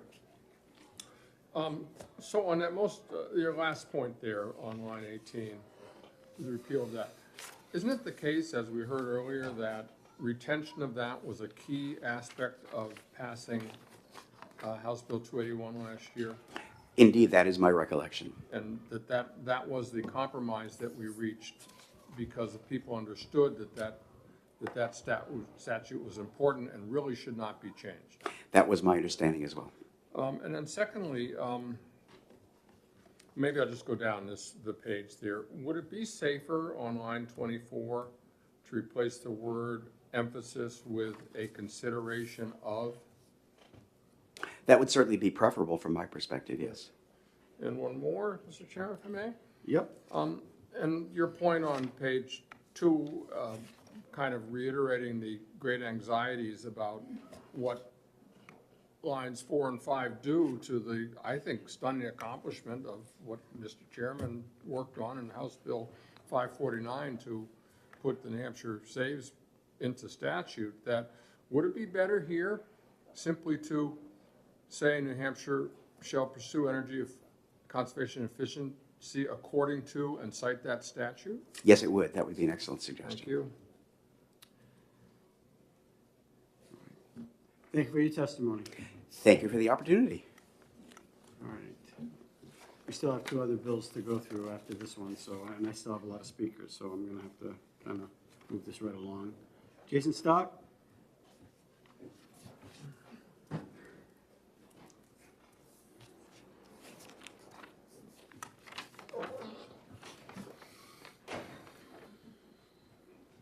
I'm going to try to help get you back on schedule because I'm going to be really brief.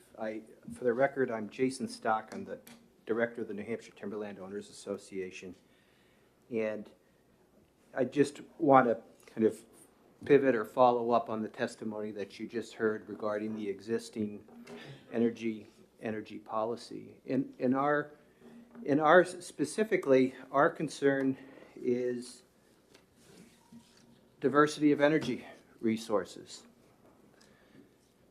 We have been before you many times before talking about the importance of having a diversity of energy resources. In our case, the role wood plays in it, but we also have members that do hydro, wind, solar, and even on occasion will burn diesel fuel to power their sawmill to generate if they have to. And again, our concern with 1623 is the omission of the energy diversity piece. We think that that's, and why that's important is, and this is to a point that the chair had raised earlier, when you look at the RPS statute, when you look at the net metering statutes and the purposes of those 2 statutes, there is a clear reference to the role they play in diversity of electrical, supports diversity of electrical production. That word diversity of production and diversity of energy resources continues to come up. And so for that reason, when we looked at 1623, and I will admit this did come to our attention a little later in the game, we didn't have an opportunity to testify in the House, but we are today, and that's our comments, is that there are linkages to other policies, and that breaking that linkage of energy diversity is we think would be problematic with 1623. I'm not going to speak to the sovereignty piece and try to go down that rabbit hole of constitutional preemption. Thank you. Yeah, we're getting that close to running out of time here, so I just want to try to move this right along. Can I have a Questions quick- from the a committee? quick- Yep. quick one, yeah. To your point on energy diversity, on line 25, page 1, would it make sense to add the phrase "and energy diversity"?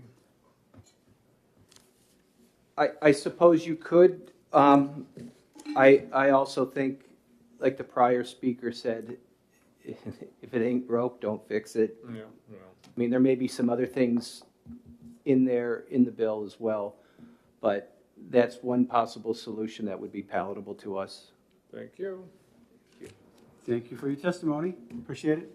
Heidi Kroll.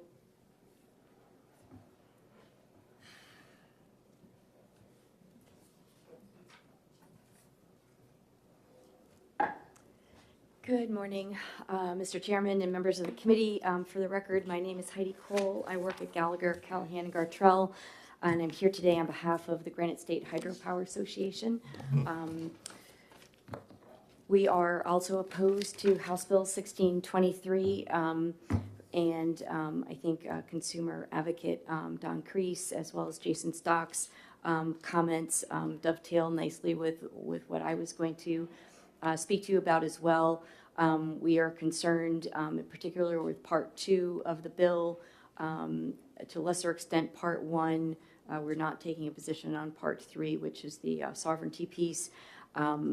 And again, our concerns, similar to the New Hampshire Timberland Owners Association, is concern about the lack of any mention in this bill at all around diversity of resources. That is mentioned in our current state energy policy that's set forth in RSA 378:37. So we're concerned about that. We are also concerned about the bill's implications relative to the RPS program and for the future of renewable resources that might participate in the state's net metering program.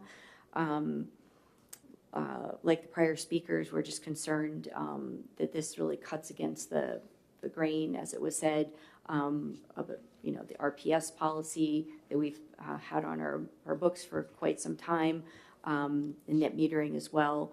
I will say that our current state energy policy has been on the books, I think, since 1990. It has really withstood the test of time quite well. It's very short and sweet. It hits all of the key points, and we don't really see any need to replace it. In the bill that you've got coming after this one, House Bill 1431, there is some slight tweaks to the state energy policy. We would support that if this committee, it's the will of this committee to look to make some tweaks. But we don't.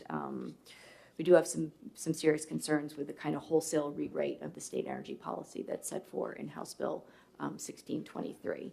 And with respect to the findings in House Bill 1623, again, our concern there is lack of any reference to fuel diversity. So with that, I'll leave it there. I'll keep it short. Happy to answer any questions. Yes, one question. Yeah, thank you. I hear what you're saying about diversity of resources. Could you expand a little bit more about how you see this as kind of a negative impact on net metering? Yeah, I think the tie to net metering is a little less direct than it is to RPS, but obviously we know that renewable resources are the resources participating in net metering. And so if there's a dampening effect with our the signals that we're sending, our commitment and the signals that the state is sending to continuing to develop new renewable resources, as well as supporting our existing ones that we already have here, then that could negatively impact net metering. Thank you. Further questions? Seeing none, Thank you, Heidi. Mr. Chairman. Matt Leahy. Oh, no, you don't want to speak. Never mind. You're against it, though. Appreciate it. Thank you. trying to move this right along here. Molly, did you want to come in?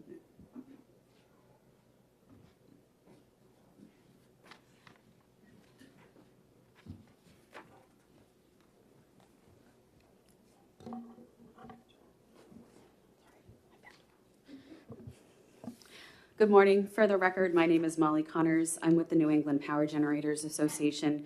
We're here to offer high-level feedback on House Bill 1623. For context, so you know, our mission is to support the competitive wholesale electricity markets in the region. In New England, our members own and operate about 27,300 megawatts of electric generating capability.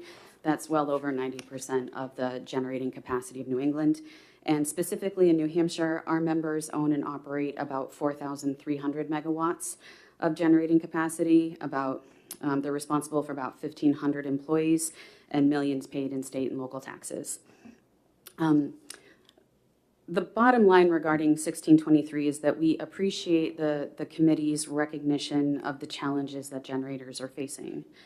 But we want to highlight that the primary issue driving retirements in New England are economics. The vast majority of our members, and really all generators in New England and New Hampshire, participate and rely on the revenue that they earn through the region's wholesale electricity markets. And we, as an organization, have been advocating regionally that we believe that the markets themselves that are operated by ISO New England are not appropriately valuing the reliability services that our members, the generators, bring. However, we have been working regionally with other states, including the leadership in New Hampshire, to try to address those issues at the regional level. And we actually have some optimism regarding the reforms that are happening at a regional level that have been contributing to some of the economic challenges that our members are facing. And I would also underscore that the challenges that our members are facing are not limited to those that are fossil fuel fired. They're the existing renewable resources, as well as pump storage and nuclear plants.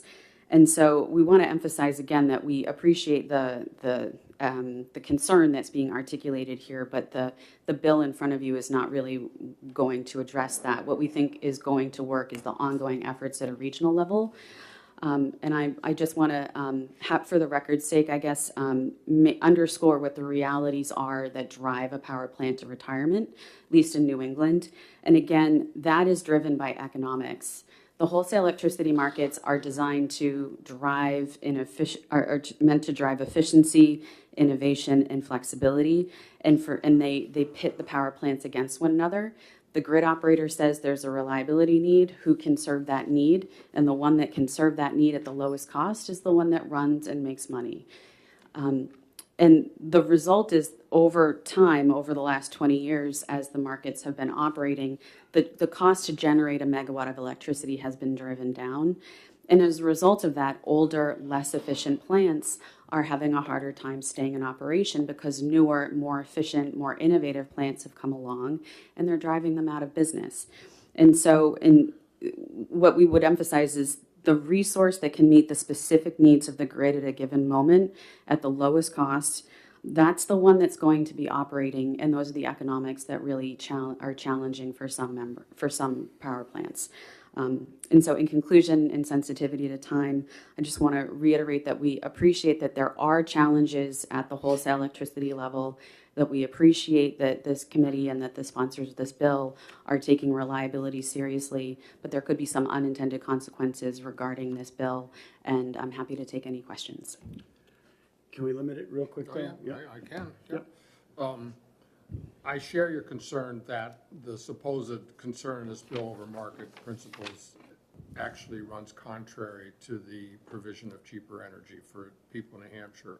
But what the essence of what you're saying is that given the regional focus and authority, that passing this as a state bill might actually undermine your ability to get where you want to be with the power generators? One of the challenges our members and all generators face is that when states take action independently, it undermines the work that the region does together. Thank you. Yep. Other questions? Seeing none, thank you, Molly. Appreciate it. All right. Sam.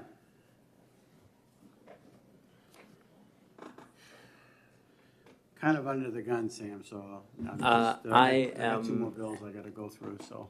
Thank you, Mr. Chair. Thank you, members of the committee. Sam Evans Brown, Executive Director of Clean Energy New Hampshire. We also oppose this bill, in particular, Part 2A and Part 1A and 1D. So that's the restatement of the state energy policy right at the top, which I'll note is in conflict with the language that will be considered later today in HB 1431. So at a minimum, that conflict should be resolved.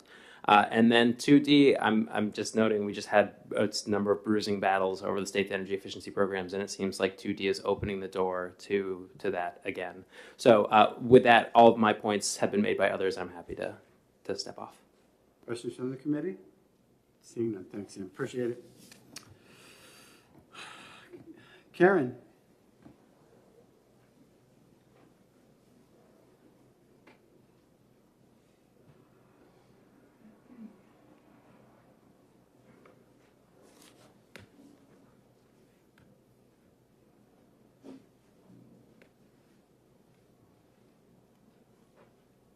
Welcome. Thank you. Good morning. Oh, thank you. Good morning. My name is Karen Irwin, and I'm representing myself, and I am from the town of Hopkinton, New Hampshire. And I've issued you a letter, and I did want to just state what I had said regarding a lot of the points that have been made, but I hope I can put a little bit of a different twist on it.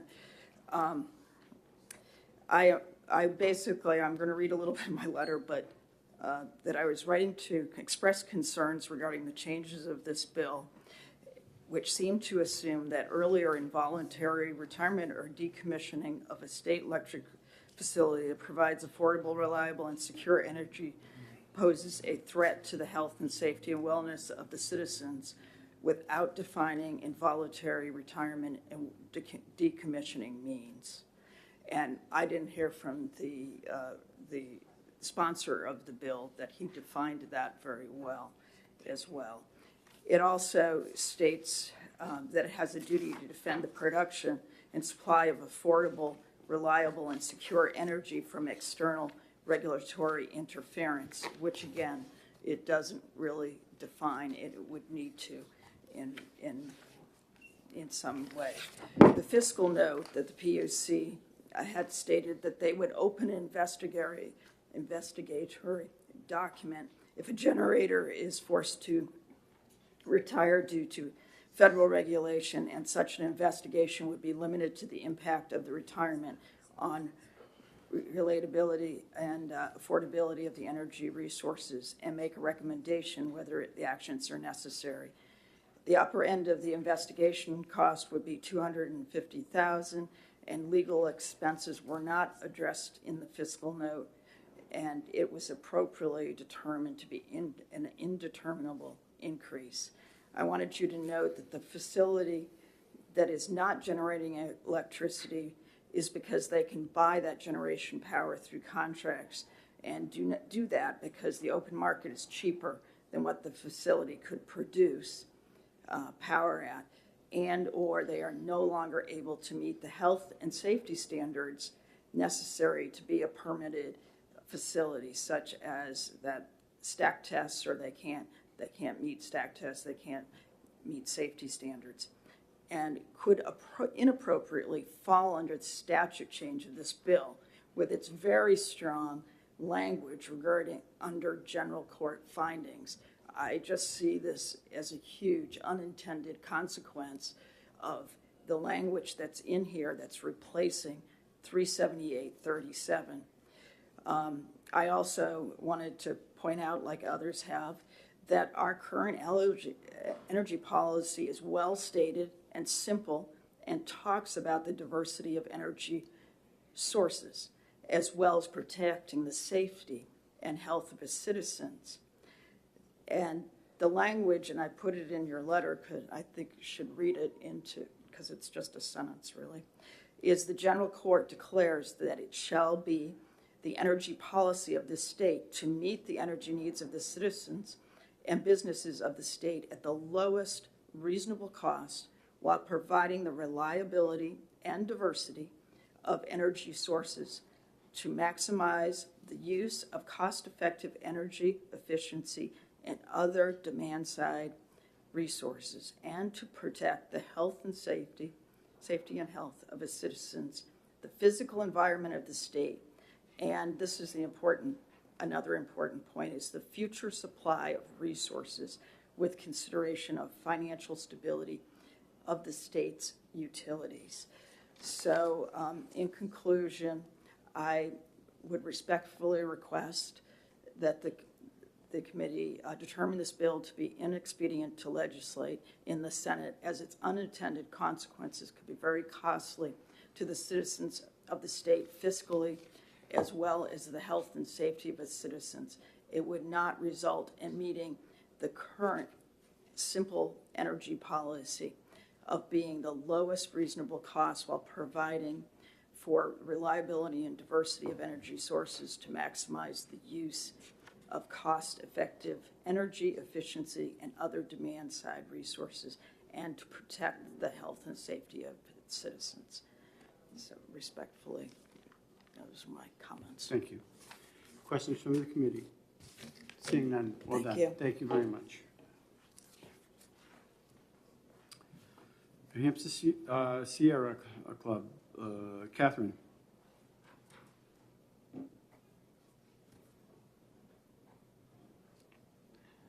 So, I just want the audience to know I still have a number of speakers, and I have less than an hour to do 2 more bills. So if we can rifle through this, and I hate to rush you, but go ahead. Thank you. Totally understand. My name's Catherine Corkery. I represent New Hampshire Sierra Club, and I'm urging you to ITL HB 1623. This bill is wrought with derision that put public health at risk of serious deadly outcomes, and taxpayers on the hook for pointless legal challenges. In summary, this bill grossly misunderstands the relationship between the federal and state governments while removing the responsibility of private industry to comply with time-tested environmental laws. Quickly, the bill, let me think, I'm trying to skip around. That's okay. Quickly. Thank you. The bill prioritizes fossil fuel energy and an ill-defined, as we've heard, market forces. It does not prioritize public health, and it actually challenges our federal energy or federal environmental laws, and continues. Senator Waters brought up the preemption issue that this bill sort of pokes at, and I want to say that environmental laws are not a state's issue. It's not a state rights issue. Environmental laws are public health issues. For instance, one of the very potent pollutants from fossil fuels, and coal in particular, is mercury. In New Hampshire, we have a statewide mercury consumption alert for freshwater fish. Do you fish? I fish. And when we think about the food cycle, it is well known and documented that the mercury from coal burning enters our food cycle through fish. And some of the highest documented mercury levels in pickerel was here in New Hampshire. That loons are also susceptible to collecting mercury in their bodies. And for public health, there is no public safety level of mercury in our bodies. It's zero. And this comes from fossil fuels. And it is in our federal laws that they are regulated and that there is a public standard for energy power plants. And this bill suggests, or it would require a power plant to notify the Department of Energy of any external regulations that could close or that they claim closed the power plant. This is that preemption. And further, it asks the Department of Energy to make a determination if court action by our state Department of Justice to whether or not they should defend the regulator or the generator. A private company. This is a private company. They can defend themselves. What happened to the market forces here? I find that the residents of New Hampshire should not foot the bill for lawsuits for power companies or for any private company, really. The state of New Hampshire should be defending the residents of New Hampshire and our public health in this case. Investing, so rather than spending our state dollars with these investigations and these lawsuits and shifting away from our current energy policy, investing in our local economy to upgrade energy infrastructure is an essential strategy to protect our public health, our public safety, and to cut down future costs of outdated and inefficient technologies. I'll leave it there. But again, I ask that the committee oppose or ITL this bill. Thank you. Thank you for your testimony. I'm going to move it to the next person, Meredith.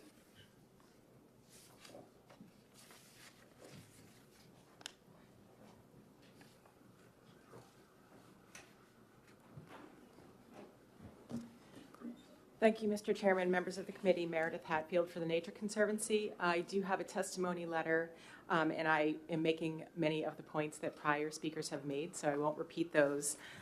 We agree in particular with the comments from the Granite State Hydro Association and the New Hampshire Timberland Owners Association about the lack of acknowledgement about fuel diversity. We do oppose the bill, and we urge you to either ITL it or to amend it significantly. And I did just want to point out, attached to our testimony letter, I provided you the current version of the state energy policy in 37837, also the version proposed in the next bill that you'll hear, and I think you'll hear a lot of support for that.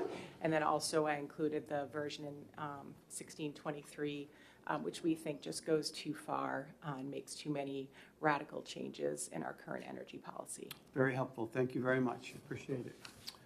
Nick?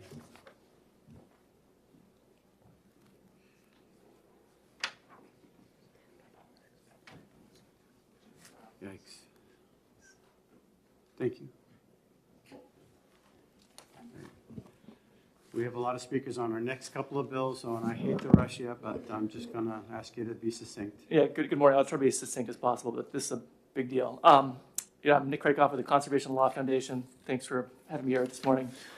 A lot of what I'm going to say has already been stated by others, so I don't want to repeat it, but I just want to note that the current energy policy, it's a wide, reasonably good balance of another, a bunch of competing interests, ensuring that energy policy is at the lowest reasonable cost, that it provides for reliability and diverse resources, protects the environment, et cetera. And this is a good balance, and 1623 just completely unravels that by basically saying we want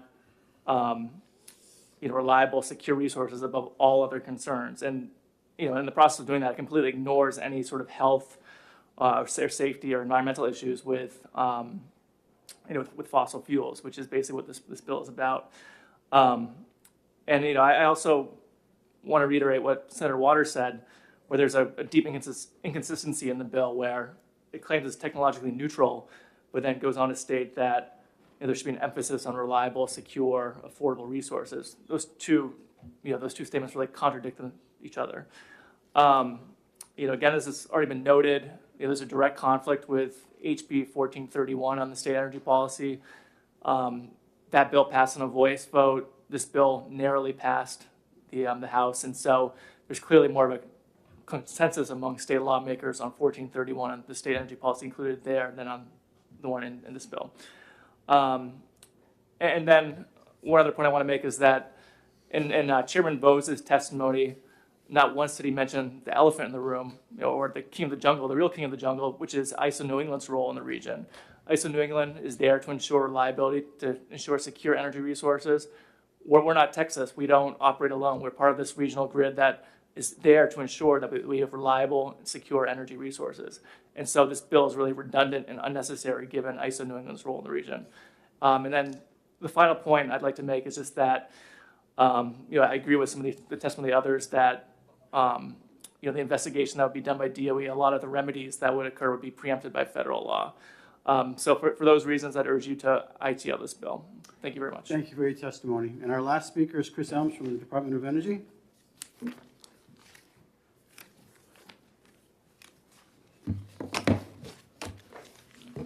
Well, welcome. And you're neutral on this bill? Yes, so I'll try to be brief, and I should have eaten breakfast before this. Good morning, Mr. Chairman, members of the committee. Chris Elms, Deputy Commissioner of the New Hampshire Department of Energy. We're neutral on the bill, but we are comfortable with it. House Bill, well, you heard what House Bill 1623 is, so I don't need to go over that. But, unlike the current 37837, which is a very broad statement, this is a much more clear direction to policymakers. It's a statement that affordability and reliability are policy goals that need to be emphasized in New Hampshire's energy policy. It's focused on markets, not governments, driving energy resource selection, and it's aimed at ensuring that government intervention is limited to what's necessary. The requirement on Part 2 of the bill to the Department of Energy, if there is a new federal requirement or regulation that's going to force the closure of a generator, we would have to open this investigation to look at the affordability and reliability in New Hampshire and how it's affected by this closure, and then to recommend actions. I do want to point out that funding that responsibility, we would have to come back to the legislature if we're going to be able to fund those investigations outside of what we have. So the legislature does have that ability to weigh in when it comes to us taking action. But I do want to point out that we do have another law, RSA 374 F8. And, we talk a lot about the state regulatory venues here, but we don't often talk about our regional and federal work. So RSA 374 F8 requires the Department of Energy and the PUC to advocate against proposed regional or federal rules that are inconsistent with the policies, rules, and laws of New Hampshire. We already have that responsibility to advocate on behalf of New Hampshire and our laws. When we participate in regional activities, we have to consider how those states' policies are going to impact New Hampshire and work to prevent or minimize unjust and unreasonable impacts. This bill fits hand in glove with those responsibilities under 374 F8. It gives much greater clarity to the department in those regional and federal interactions as to what New Hampshire's stated policy preferences are, and then it gives us additional tools to fulfill those responsibilities. Everybody else flagged it. House Bill 1431 also has, a statement of state energy policy. I think if you do want to move forward with this bill, that would obviously have to be fixed in that bill. So again, the Department of Energy is neutral. We are comfortable with the bill. Happy to take questions. So if I can limit you to one question. Maybe two. Okay, but I'm I'll be really- quick. I really So, am running out of time. you've heard concerns about the exclusion of energy diversity, and you've also heard concerns about how efficiency is treated, and the possibility of simply referencing the existing statute, which we work so hard in this committee to do. So those do not raise any issues for you? No, the existing statutes for RPS, for energy efficiency, I think are pretty clear. They give clear direction from the legislature to everybody what's going to happen, and those things are laid out. This subverts that. I would disagree.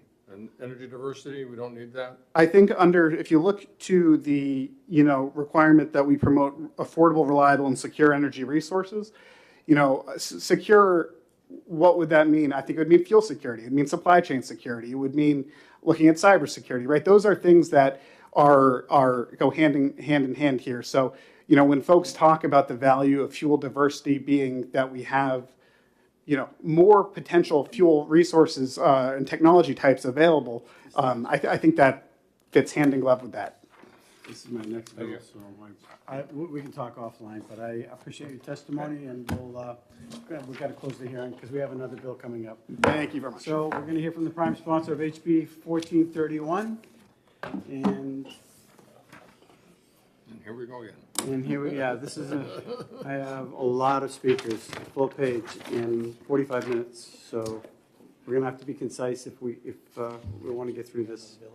And I have two bills, yes. What? Oh, yeah. Good morning again, Senators and Mr. Chair. HB 1431 relative to utility requirements for integrated distribution planning.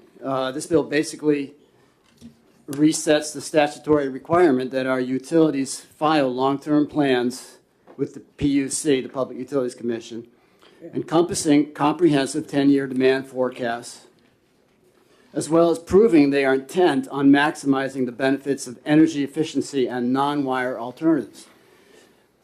Non-wire alternatives such as distributed generation resources, grid modernization, which we've already written into statute, storage, et cetera, all in meeting the long-term demand at the lowest cost, both economic and environmental. The bill also states that the long-term plans need to be aligned with the state energy policy, our current state energy policy as of now, which balances the safety and health of our constituents with the financial health of the private utilities.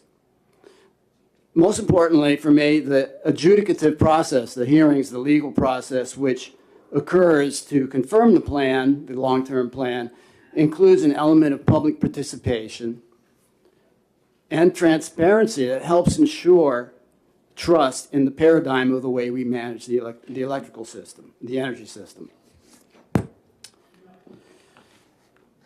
And the whole process, the whole integrated planning process gives the utilities the assurance of stability, which is why they're in favor of this.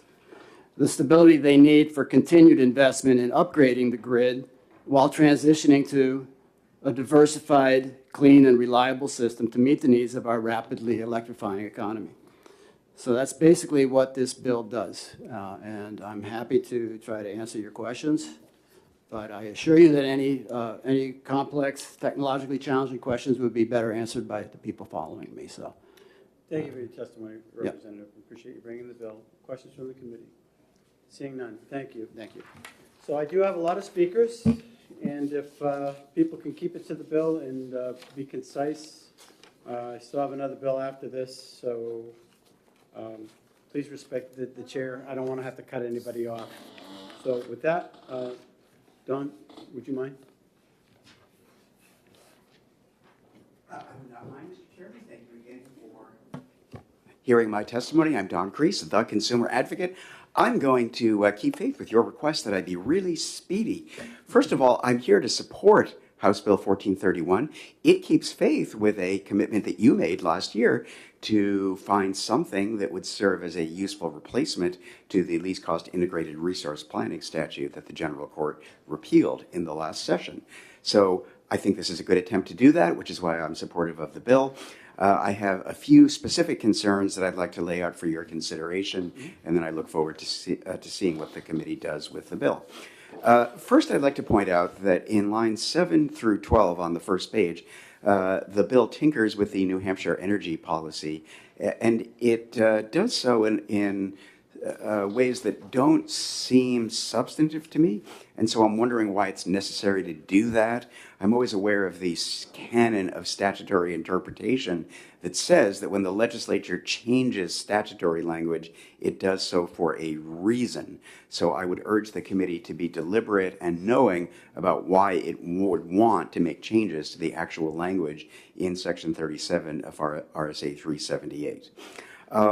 My next concern appears on lines 20 and 21 of the first page of the bill, where it requires utilities or electric utilities to perform an assessment of demand-side energy management programs, including energy efficiency programs authorized by RSA 374 F36A. Those are energy efficiency programs that are funded by the System Benefits Charge. And as you know, the legislature has imposed some strict limits on how much ratepayer money can be spent through the System Benefits Charge on energy efficiency programs. So I fear that language like this lets utilities off the hook when it comes to pursuing additional or incremental energy efficiency that we might not be able to fund through the System Benefits Charge, but which still might be least cost in relation to supply side options. So I would urge you to take a look at that. Line 25 refers to non-wires solutions. That's one of those vague terms. I think I know what it means, but I'm not sure the world agrees on what a non-wires solution is. And when I see new terms like that crop up in statutes, I find myself wondering whether a definition is in order. And then in that same line, there's a reference to the utilities non-wires alternative framework on file with the Commission. That's problematic language because I just discovered at least one utility filed such a non-wires alternative framework in their latest least cost integrated resource plan. But that least cost integrated resource plan was never approved by the Commission because you repealed the statute. And so that's just out there as a freestanding thing that apparently some utilities have drafted. They won't be doing follow-up frameworks because there's no longer going to be a requirement to file such frameworks. So the language in that, that language in this bill is problematic. Then the lines 27 and 28 of the first page of the bill require an assessment of the plan's integration and consistency with the state energy strategy authorized under RSA 12P. Well, I would suggest that the assessment ought to be with the state energy policy that appears in RSA 378-37, whether or not it's amended, rather than whatever state energy strategy the Department of Energy happens to come up with under RSA 12P. Then I have some similar concerns later in the bill that relate to the parallel language that covers natural gas utilities. There they talk about non-pipelines instead of non-wire solutions. Again, I think we need a definition of what we mean by those things. On the second page of the bill at lines 21, 23, 25, and 26, the verb will appears when a better verb to use when being directive is shall. And finally, I note the bill's most glaring omission. This bill has no teeth. Currently, or not currently, but the old least cost integrated resource planning statute had a section in it, it was section 40 of RSA 378, that imposed some consequences on a utility that did not succeed in getting a plan approved by the Commission. Without any kind of consequences for failing to get a plan approved, this becomes something of a homework exercise that nobody has a real incentive to participate in aggressively, vigilantly, and in good faith. With that, that concludes what I had hoped to say. Happy to answer any questions. Well done, and thank you very much. We appreciate it. Thank you. Our next speaker is Mike Licata.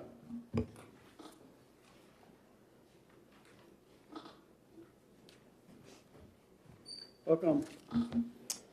Thank you. Michael Licata, representing Eversource in support of the bill. I'll be brief, as a lot of my testimony was covered as part of SB 550, which you had previously heard.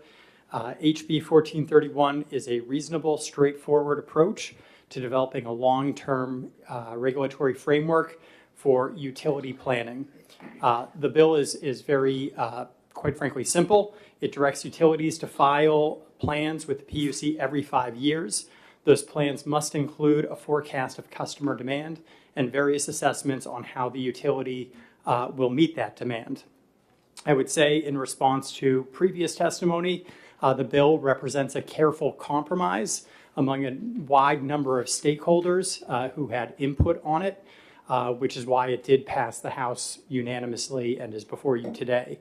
I would also say that the regulatory framework outlined in the bill is consistent with best utility practices, will increase transparency on utility planning, and allow for the review of infrastructure investments before the utility builds them, which is a benefit to customers. Finally, I understand there have been discussions of potential amendment to clarify the timing of the initial plans filings. We did have conversations with the Department of Energy, and I think the committee might have received some language. The amendment is quite simple. It just directs the utilities to file the initial plans within 5 years of passage. There are obviously several utilities in the state, and you don't want to overwhelm the agencies in a manner of timing directed by the Department of Energy. With that, I'm happy to answer any questions and appreciate the committee's review of this bill. We're just going to keep moving along because we have Thank a lot of people to testify. Representative Bose?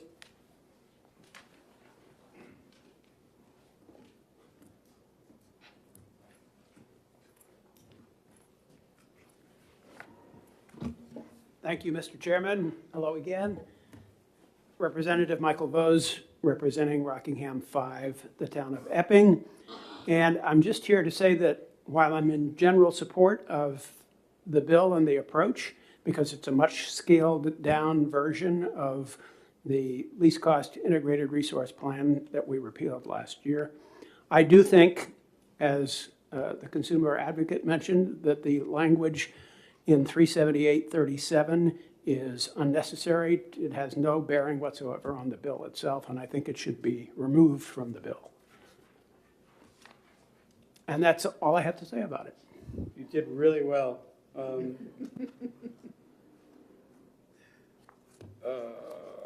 Okay, thank you. Thank you. Thank you. Representative Kat McGee? She's not here. She left. She did? All right. Trying to look for more representatives here. Representative Wendy? I'm not speaking. All right, okay, you didn't mark either way, so I just give you the benefit of the doubt. Looking for more reps. Rep Howard, no. Tom? Tony Kaplan, I'm sorry. No, you Tony. already- You got Tony. Yeah. You already did that. Yeah. Yep. Looks like you got them all. Thank you. Thank you. Kirsten. Said it right this time. Good morning, Mr. Chair, members of the committee. For the record, my name is Kirsten Koch and I represent the BIA.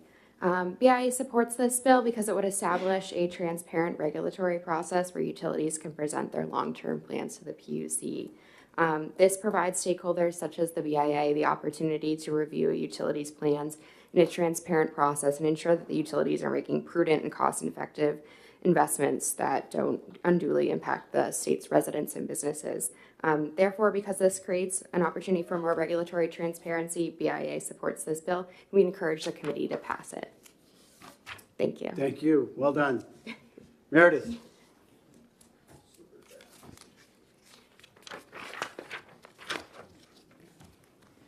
Good morning again, committee. Meredith Hatfield for the Nature Conservancy. I did provide you with a testimony letter on the prior bill that also covers this bill, so if you could just put that in the record on this bill, I would appreciate that. As with the other prior speakers, we also support this bill, and we thank the stakeholders for coming together to fulfill that promise of reestablishing integrated resource planning.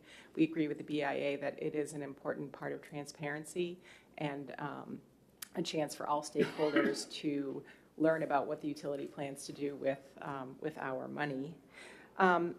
Regarding 37837, and I noted earlier that I provided you with both the current version on the books today, the version in this bill and the version proposed in the prior bill. I would urge you that if you do strike that section from this bill, that you must also strike it from 1623, the version that's in that bill, and let what stands today stay in law. It is a very balanced, all of the above approach, and we think it served the state very well. So we would encourage you to either pass this version or leave the current version on the books. And that's all I have. Consumer advocate said that needs teeth. Do you agree? Teeth would be excellent. Thank you. That's it? That's all I need. Okay. Thank you. Thank Appreciate you. it. Nick?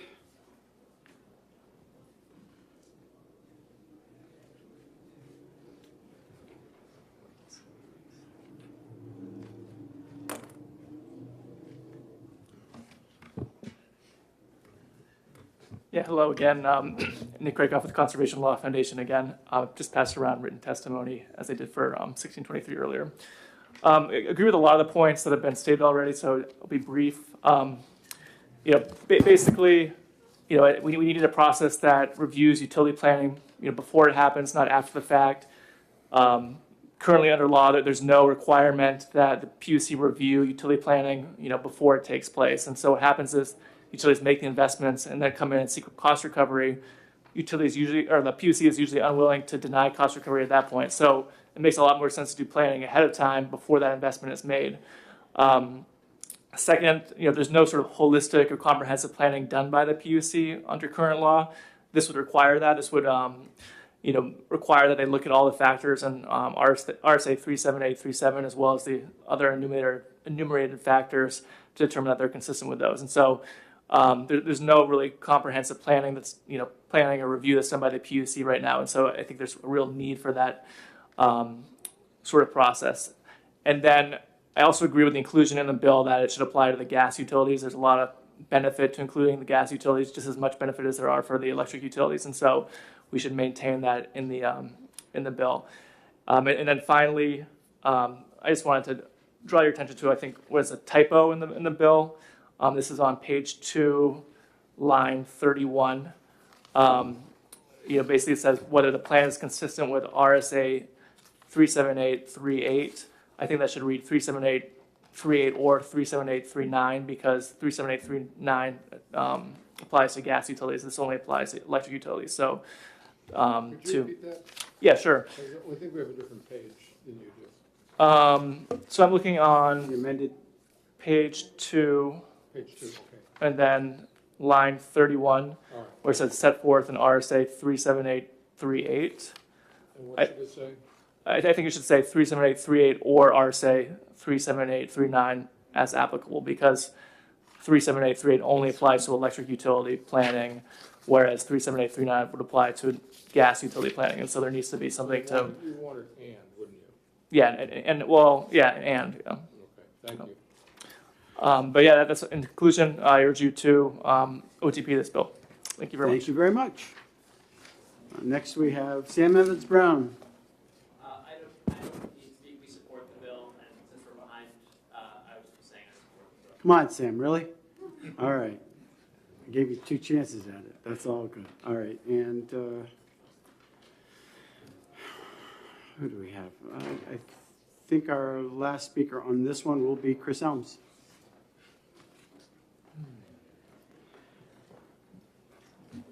And because everybody cooperated so nicely, we'll be able to ask questions. Excellent. Well, I'm glad Tom Frantz is here. For the record, Chris Elms, Deputy Commissioner of the Department of Energy, and Tom Frantz, Regulatory Director of the Department of Energy. We had expressed, our opposition and sort of our view that these would be unnecessary in Senate Bill 595, so I won't reiterate that. We are here, though, and with the amendment that has been discussed, I think would be more comfortable with the bill and could have that go forward. We did just want to point out a couple of potential other little tweaks that we hope you'd be open to. Okay. As folks mentioned, I think removing the reference to New Hampshire energy policy on lines 7 through 12 on page 1 would be preferable. I'll say it one more time. Say it again. Removing Line 7 to 12, the reference to 37837's New Yes. Hampshire energy policy. I have that circled, yeah. Remove. You know, as Mr. Licata mentioned, on line 13, you know, that's where we would want to include the language on timing. And we would also want to make sure that's included on line 29 on page 1. Yeah, got it. On page 2, line 7, there's a clause that reads, with the intent of maximizing the benefits of such programs. I think regardless of if you do move forward with House Bill 1623 or maintain the current state energy policy, it would make sense to add the words cost effective before the word benefits on line 7. This, Phil, you got that? page 7. Line 7, page 2. And then my last note would be on, and we had requested this. I had thought it had been okay. I think it might have just gotten dropped out, but we'd be happy to discuss it on line 24 of page 2. This only gives the PUC 4 weeks to approve or reject a resubmission of a plan. I don't think that would be adequate. I think the PUC is here. I don't know if they could give me a thumbs up or down, but I would suggest 12 weeks to give them the same, amount of time. And Tom, you have- Well, I think we can keep the time down by perhaps using 2 months for the utilities to file their submission of corrections to meet the PUC's order, which is supposed to be very detailed about the infirmities of their plan. So I think if you take 4 weeks off of the utilities timeframe instead of 3 months, make it 2 months, which I think they're very, very good at turning around things like this, and add 4 additional weeks to the PUC, or even, 8 weeks, that's acceptable to us, and I think that's much more workable. How do we put that language here? Quick question on that, if I may? Yeah, well, let me- Yeah, go ahead. And I'm agnostic on the utility question. That's for you folks and maybe to talk to the utility. But for me, I think line 24, at the very end of that line where it says 4, if that was written to read 12, that would be reasonable for the commission. And I don't know if Alex is behind me, but he could probably give you a thumbs up. I must be reading some, 4, okay, 12, yeah, okay. I guess my question is, Mr. Chairman, this is the resubmission. The original submission, you've got the 3 months. You do need 3 months for the resubmission? No, he just said knocked it down to 2 months. The 2 months for the resubmission? So I think the utilities would be better able to answer theirs on 3 versus 2 months. I think the commission and, if there are, say, responses to what has been filed, right? If there are changes that people have to react to, the PUC might want to hear from folks, might want to go through a process. The consumer advocate said, without teeth, this is just homework. I'll let Tom weigh in on that. Well, again, on timing, I think depending on what the commission's problems with the filing are in their order, I have a lot of confidence in the utilities being able to turn around corrections to a plan in less than 3 months. Okay. And I think 2 months is, but you can ask them, they're here. I think 2 months is a reasonable time frame, and I think the additional time would be useful for interveners and parties to the proceeding to actually evaluate the new plan that's filed, and perhaps put together either questions or at least file comments if the PUC asks for them about the new plan. They may be minor, they could be substantial. I think the additional time for the PUC's end's important. So as far as enforcement or the teeth? Teeth, I'm happy to talk about teeth. I do think plans should have some teeth, but one needs to be very careful about those teeth so they actually don't bite the wrong person. Having teeth that means no filing can go forward or no rate can change, I think is to the detriment of customers. It could be a default service case. And so I think that's something that probably isn't needed right now, but should maybe, if passed, be evaluated in the future, because that will take some careful consideration, and I'm not sure we have the time at this point to put in those teeth, and you don't want unintended consequences of teeth that either are ineffective or really have problems for customers. And so I'd steer away from that for right now, but consider it for the future. Before we exec it, at one point, if you could kind of just point us in the direction before we do, but I mean, obviously we won't put it in there, but or maybe we will, who knows? But if you could give us an idea as potential consequences one way or another, just so we'd have something to work with or look at in the future. Happy to weigh in on any language. That'd be great. Senator Waters with another question? Nope. Senator Altshuler. Good. Thank you. Thank you for taking my question. What is the objection to page 1, lines 7 through 12? So, yeah, as we stated for 1623, if you do want to move forward with that bill, that would be what you would want to remove from the bill. And what we see there on line 7 to 12 is, I mean, there are some changes, but they are pretty minor compared to the existing state energy, policy. So I don't think removing them hurts you if you think there's a chance that you're going to move forward with House Bill 1623. Okay, and just so, one question, I'll let you in a second. One thing that if you could help us out is just give us some bullet points as to what we just discussed, so just to refresh our minds when we go through execing. Senator Altshuler, you have the floor. So the objection is only in relation to 1623, not as a standalone. Do I get that? Correct. Got it. Thank you. Further questions? Seeing none, thank you very much, and we're going to close the hearing on this. All right. And, wow, and I got another bill. Yeah. All right, and next, we're going to open up the hearing to HB 1036. Here from the prime sponsor, Representative Harrington. You look a little different today, but That he does. I don't know, he looks younger.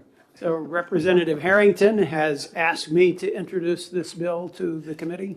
Welcome. As he could not be here today, so for the record, Representative Michael Vose, representing Rockingham 5, the town of Epping. Also here as Chair of Science, Technology, and Energy. House Bill 1036 is a bill that attempts to give the commission some flexibility to guarantee that the investments that we make in energy efficiency are as cost efficient as possible. We're spending a lot of money on energy efficiency, $75 to $95 million a year over the next 3 years. And we want to make sure we're getting the maximum value from that investment. And one of the ways that the commission evaluates whether or not these investments are cost efficient or not is by using a couple of tests which are specified in statute, the Granite State test and the total cost recovery test. And this bill adds to language to the statute that gives the commission the opportunity to consider whether there might be other tests that are better in the long run than the 2 tests specified in statute. Doesn't require that they do so, just gives them the flexibility to do that if they discover that indeed there might be a test or 2 out there that are better suited to determining whether or not these investments are cost efficient. So that's essentially what the language of the bill does. It adds that flexibility to allow the commission to consider other tests after 2026 or 2027, basically in consideration of the next triennium plan, not the current one. The current one has been adopted, it's in place, and this bill will not affect that plan. So with that, I'd be happy to try to answer any questions you have. I appreciate you stepping up to the plate, Representative and Mr. Chairman. Questions from the committee? Yeah. Senator Waters. Thank you, Mr. Chairman, and we have written this language together, and I guess I gave a copy of this. So there were some concerns on this bill about anxieties, especially about what we had done with the New Hampshire Saves program and so on and so forth. And I appreciate your noting that, you know, we have in statute the 3 years, the plan has been approved and so on. But the anxiety about this potentially replacing the Granite State test, and also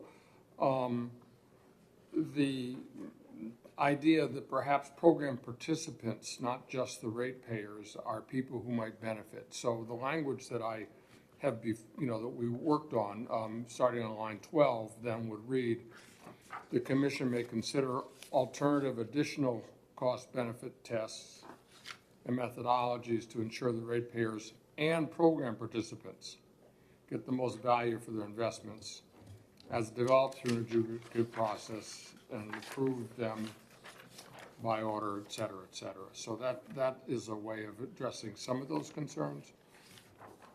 Yes, this language that you and I talked about earlier, I think is good language, and I think it captures what the bill is trying to do, which is to make sure that we're getting maximum value out of the investments we're making, since we're making really considerable investments here.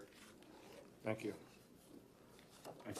Seeing no further questions, thank you, Representative. Appreciate it. Thank you. I gave you that before, but Yeah, I was looking for it. All right. Kat, no, you didn't want to speak, sorry. But you're opposed to this. You're from Unit 2. Mike Licata, opposed to the bill and wishing to speak. Mark, you want to come join him? Yes, please. Yeah. Eversource. Good morning. Again, Michael Licata representing Eversource. Joining me is Mark LeManager, who's our supervisor of regulatory planning.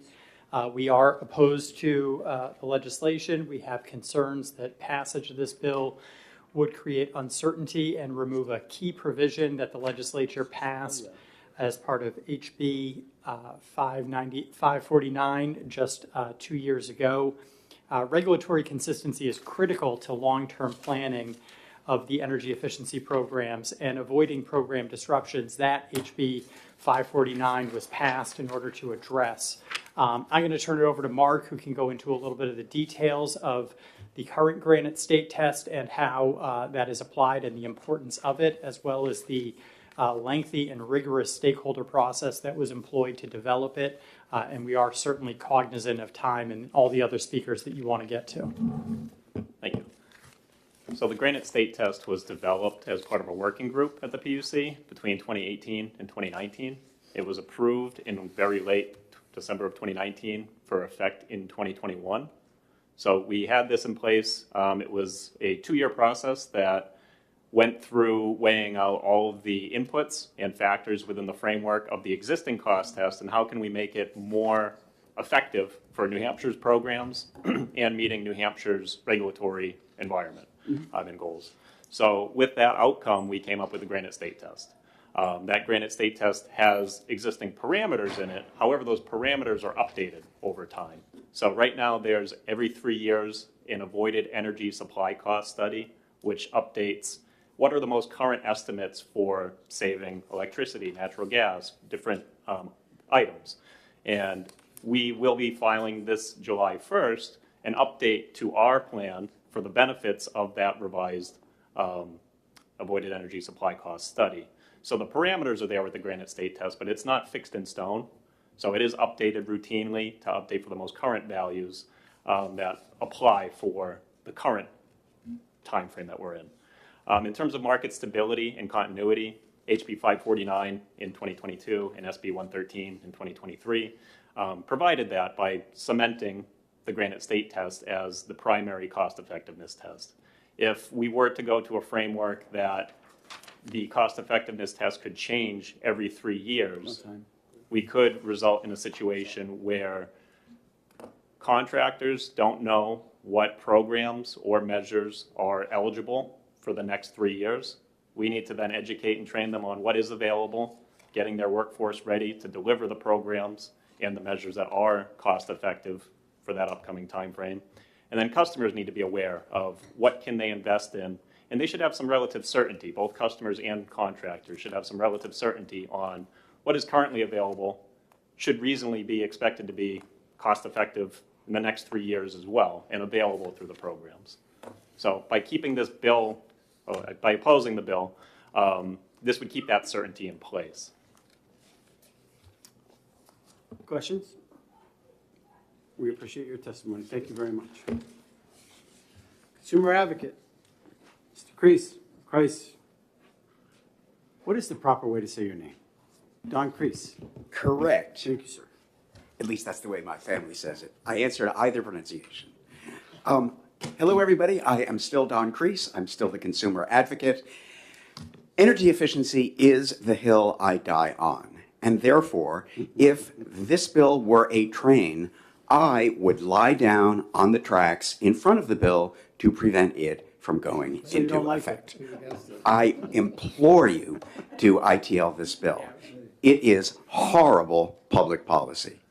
Representative Vose testified in introducing the bill that the purpose of this bill is to give the PUC some, and this is the word he used, flexibility in the way it determines the costs and benefits of ratepayer-funded energy efficiency.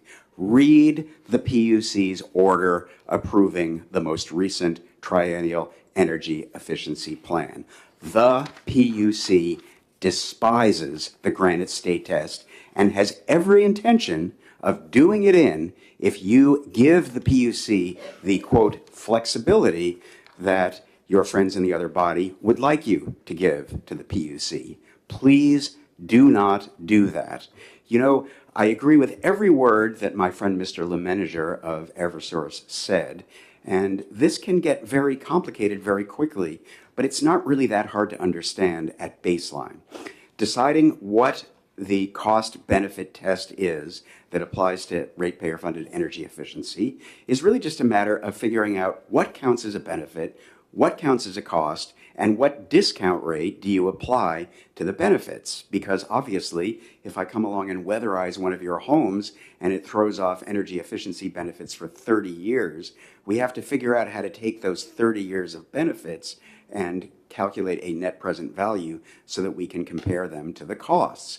If you like ratepayer-funded energy efficiency the way I do, you favor a very low discount rate, something like 2% or 3%. I could even live with a 0% discount rate. If you really dislike, for philosophical reasons, the whole idea of ratepayer-funded energy efficiency, which is what at least a majority of the PUC has made clear it thinks, then you would apply, if given the discretion to do that, a really high discount rate of something like 7% or 8%, something like the utility's weighted average cost of capital, even though there is no utility capital whatsoever being used here.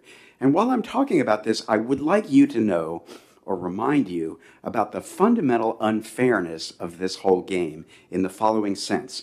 The game that we're playing here is rigged in favor of making investments in supply-side resources rather than demand-side resources like energy efficiency. Why is that? Because if Eversource builds a new substation or a new distribution circuit or a new solar facility or whatever it wants to invest in, it gets to amortize the cost of that investment over its lifetime, which is usually 30 or 40 years. When we spend ratepayer money through the system benefits charge on energy efficiency investments, we have to pay 100% of that cost up front. I had the audacity to suggest that we actually amortize investments we make through NH Saves to the utilities a few years ago. You would think I would have called for the declaration of the People's Republic of New Hampshire. They oppose that so vociferously. I really think that we need, as a state, to commit to ratepayer-funded energy efficiency as the best thing that we can deliver to the ratepayers of this state. Nothing is better in terms of its environmental and other impacts. Nothing is more cost-effective unless you adopt a cost-effectiveness test that is calculated to result in the answer no. Please don't do that. Please ITL this bill. It is a very, very, very bad idea. I hope I've made myself clear. You did, and thank you for your testimony. Kirsten, with the BIA.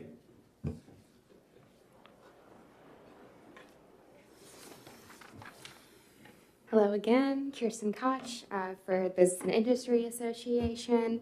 I think there's already been some really great testimony giving the history of House Bill 549 from 2022. That was a bill that BIA supported, and it's a policy priority of the BIA to support energy efficiency efforts.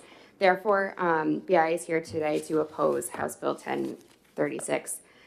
We believe it threatens energy efficiency program stability by allowing for the PUC to consider modifications to the Granite State test or use different tests or tools.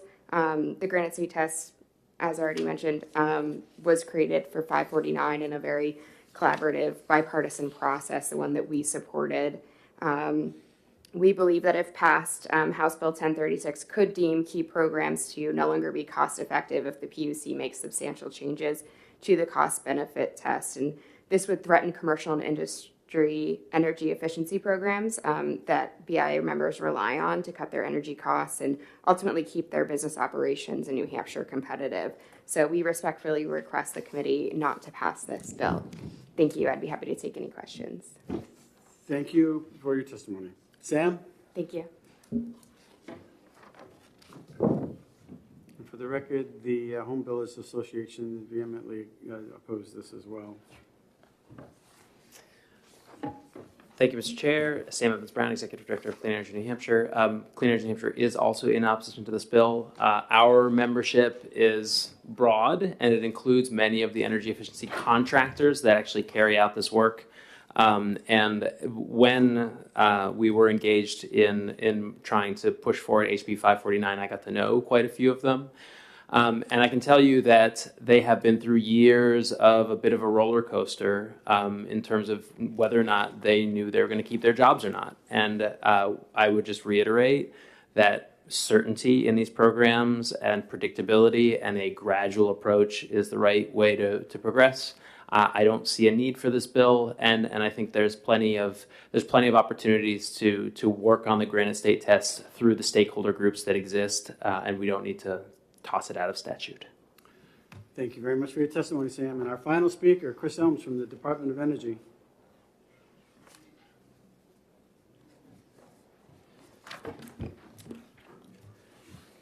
Welcome. Hello again, Mr. Chairman, members of the committee. Again, for the record, Chris Elms, Deputy Commissioner of the Department of Energy, joined by Tom Frantz, Regulatory Director at the Department of Energy. We are in support of 1036. We did work through the House to narrow the bill to what you see today. Ratepayer-funded energy efficiency programs are required to be cost-effective, meaning that every dollar of spending leads to at least $1 of benefit. And I think we've been leaving out the word cost-effective in a lot of the testimony we've heard here. An important component of being cost-effective is having a cost-benefit test that lets us evaluate whether or not those programs actually are cost-effective. It's not about being good, it's not about being bad, it's about being accurate. And an imperfect test will lead to an opportunity for programs that are not really cost-effective to move forward, or programs that would be cost-effective to not move forward. Any cost-benefit test has a whole bunch of factors that go into it, a whole bunch of variables and data, and sometimes that data needs to be refreshed, and sometimes best practices need to be updated. It's pretty common sense to say that we should be able to go and look at something. This bill locks in the current cost-benefit test for the 2024 to 2026 triennial energy plan. Locked in, it's set, we're all good. Starting in 2027, at least a year before that plan that starts in 2027, this would allow the PUC to go through an adjudication with a public process, getting everybody to the table to see if they may modify that test or if they may adopt other tests. There's no requirement, and it has to be through an adjudication. Right now, the interpretation of the PUC is that they are not able to make any changes to their cost-effectiveness test or a whole variety of things. I saw Alex Spidell. You might want to invite him up. I know time is limited, but he might be able to speak more to their interpretation. I can't tell you that that's our interpretation. I can't tell you that that's the stakeholders' interpretation, but that's what they ruled. That's a ruling, and it wasn't appealed, so that's how it is. That context on House Bill 549. Mr. Chairman, Senator Waters, I remember the department worked with you and worked with Representative Vos and a whole bunch of stakeholders on that bill. Tom was really in the weeds on it. We were the ones who suggested this language, putting the Granite State test into law. This wasn't some plan to put this in. This is the perfect test. We like the test. We're supportive of it. We're not against the test. But there was never a plan to make cost benefit the purview of the legislature solely. What had happened was House Bill 549, there was an order, and I will say, understatement, it was unpopular. It was unpopular with you, it was unpopular with stakeholders, it was unpopular with the governor. We came in, we passed the bill, the plan got approved. Fast forward today, a few months ago, the next plan has been approved. We're set for the next 3 years. This is an opportunity to say, going forward, do you, the legislature, want to have the responsibility for going into all the details of a cost-benefit test and saying, this is good, this is bad, this is accurate, we should make X, Y, and Z change? Or should we do what New Hampshire and every other state does, which is have a PUC or some other regulatory body who does this work for you? So they can go in, they can talk to the stakeholders, they can look at the data, make the analysis, and make those changes. All we're suggesting is that starting in the plan for 2027, that'll go through 2029, that we give you, the PUC, the opportunity to do their job. And frankly, if they do the wrong thing, there's enough timing here that if you want to, you can come back and fix it like you did before. But right now, this is fully in your hands, and you have to know that you've taken on that responsibility. So I'll take any questions. Senator Waters with a question. Yeah, just a comment, actually. We did 549 because the legislature sets policy. And if it means we have to do a little work, that's fine.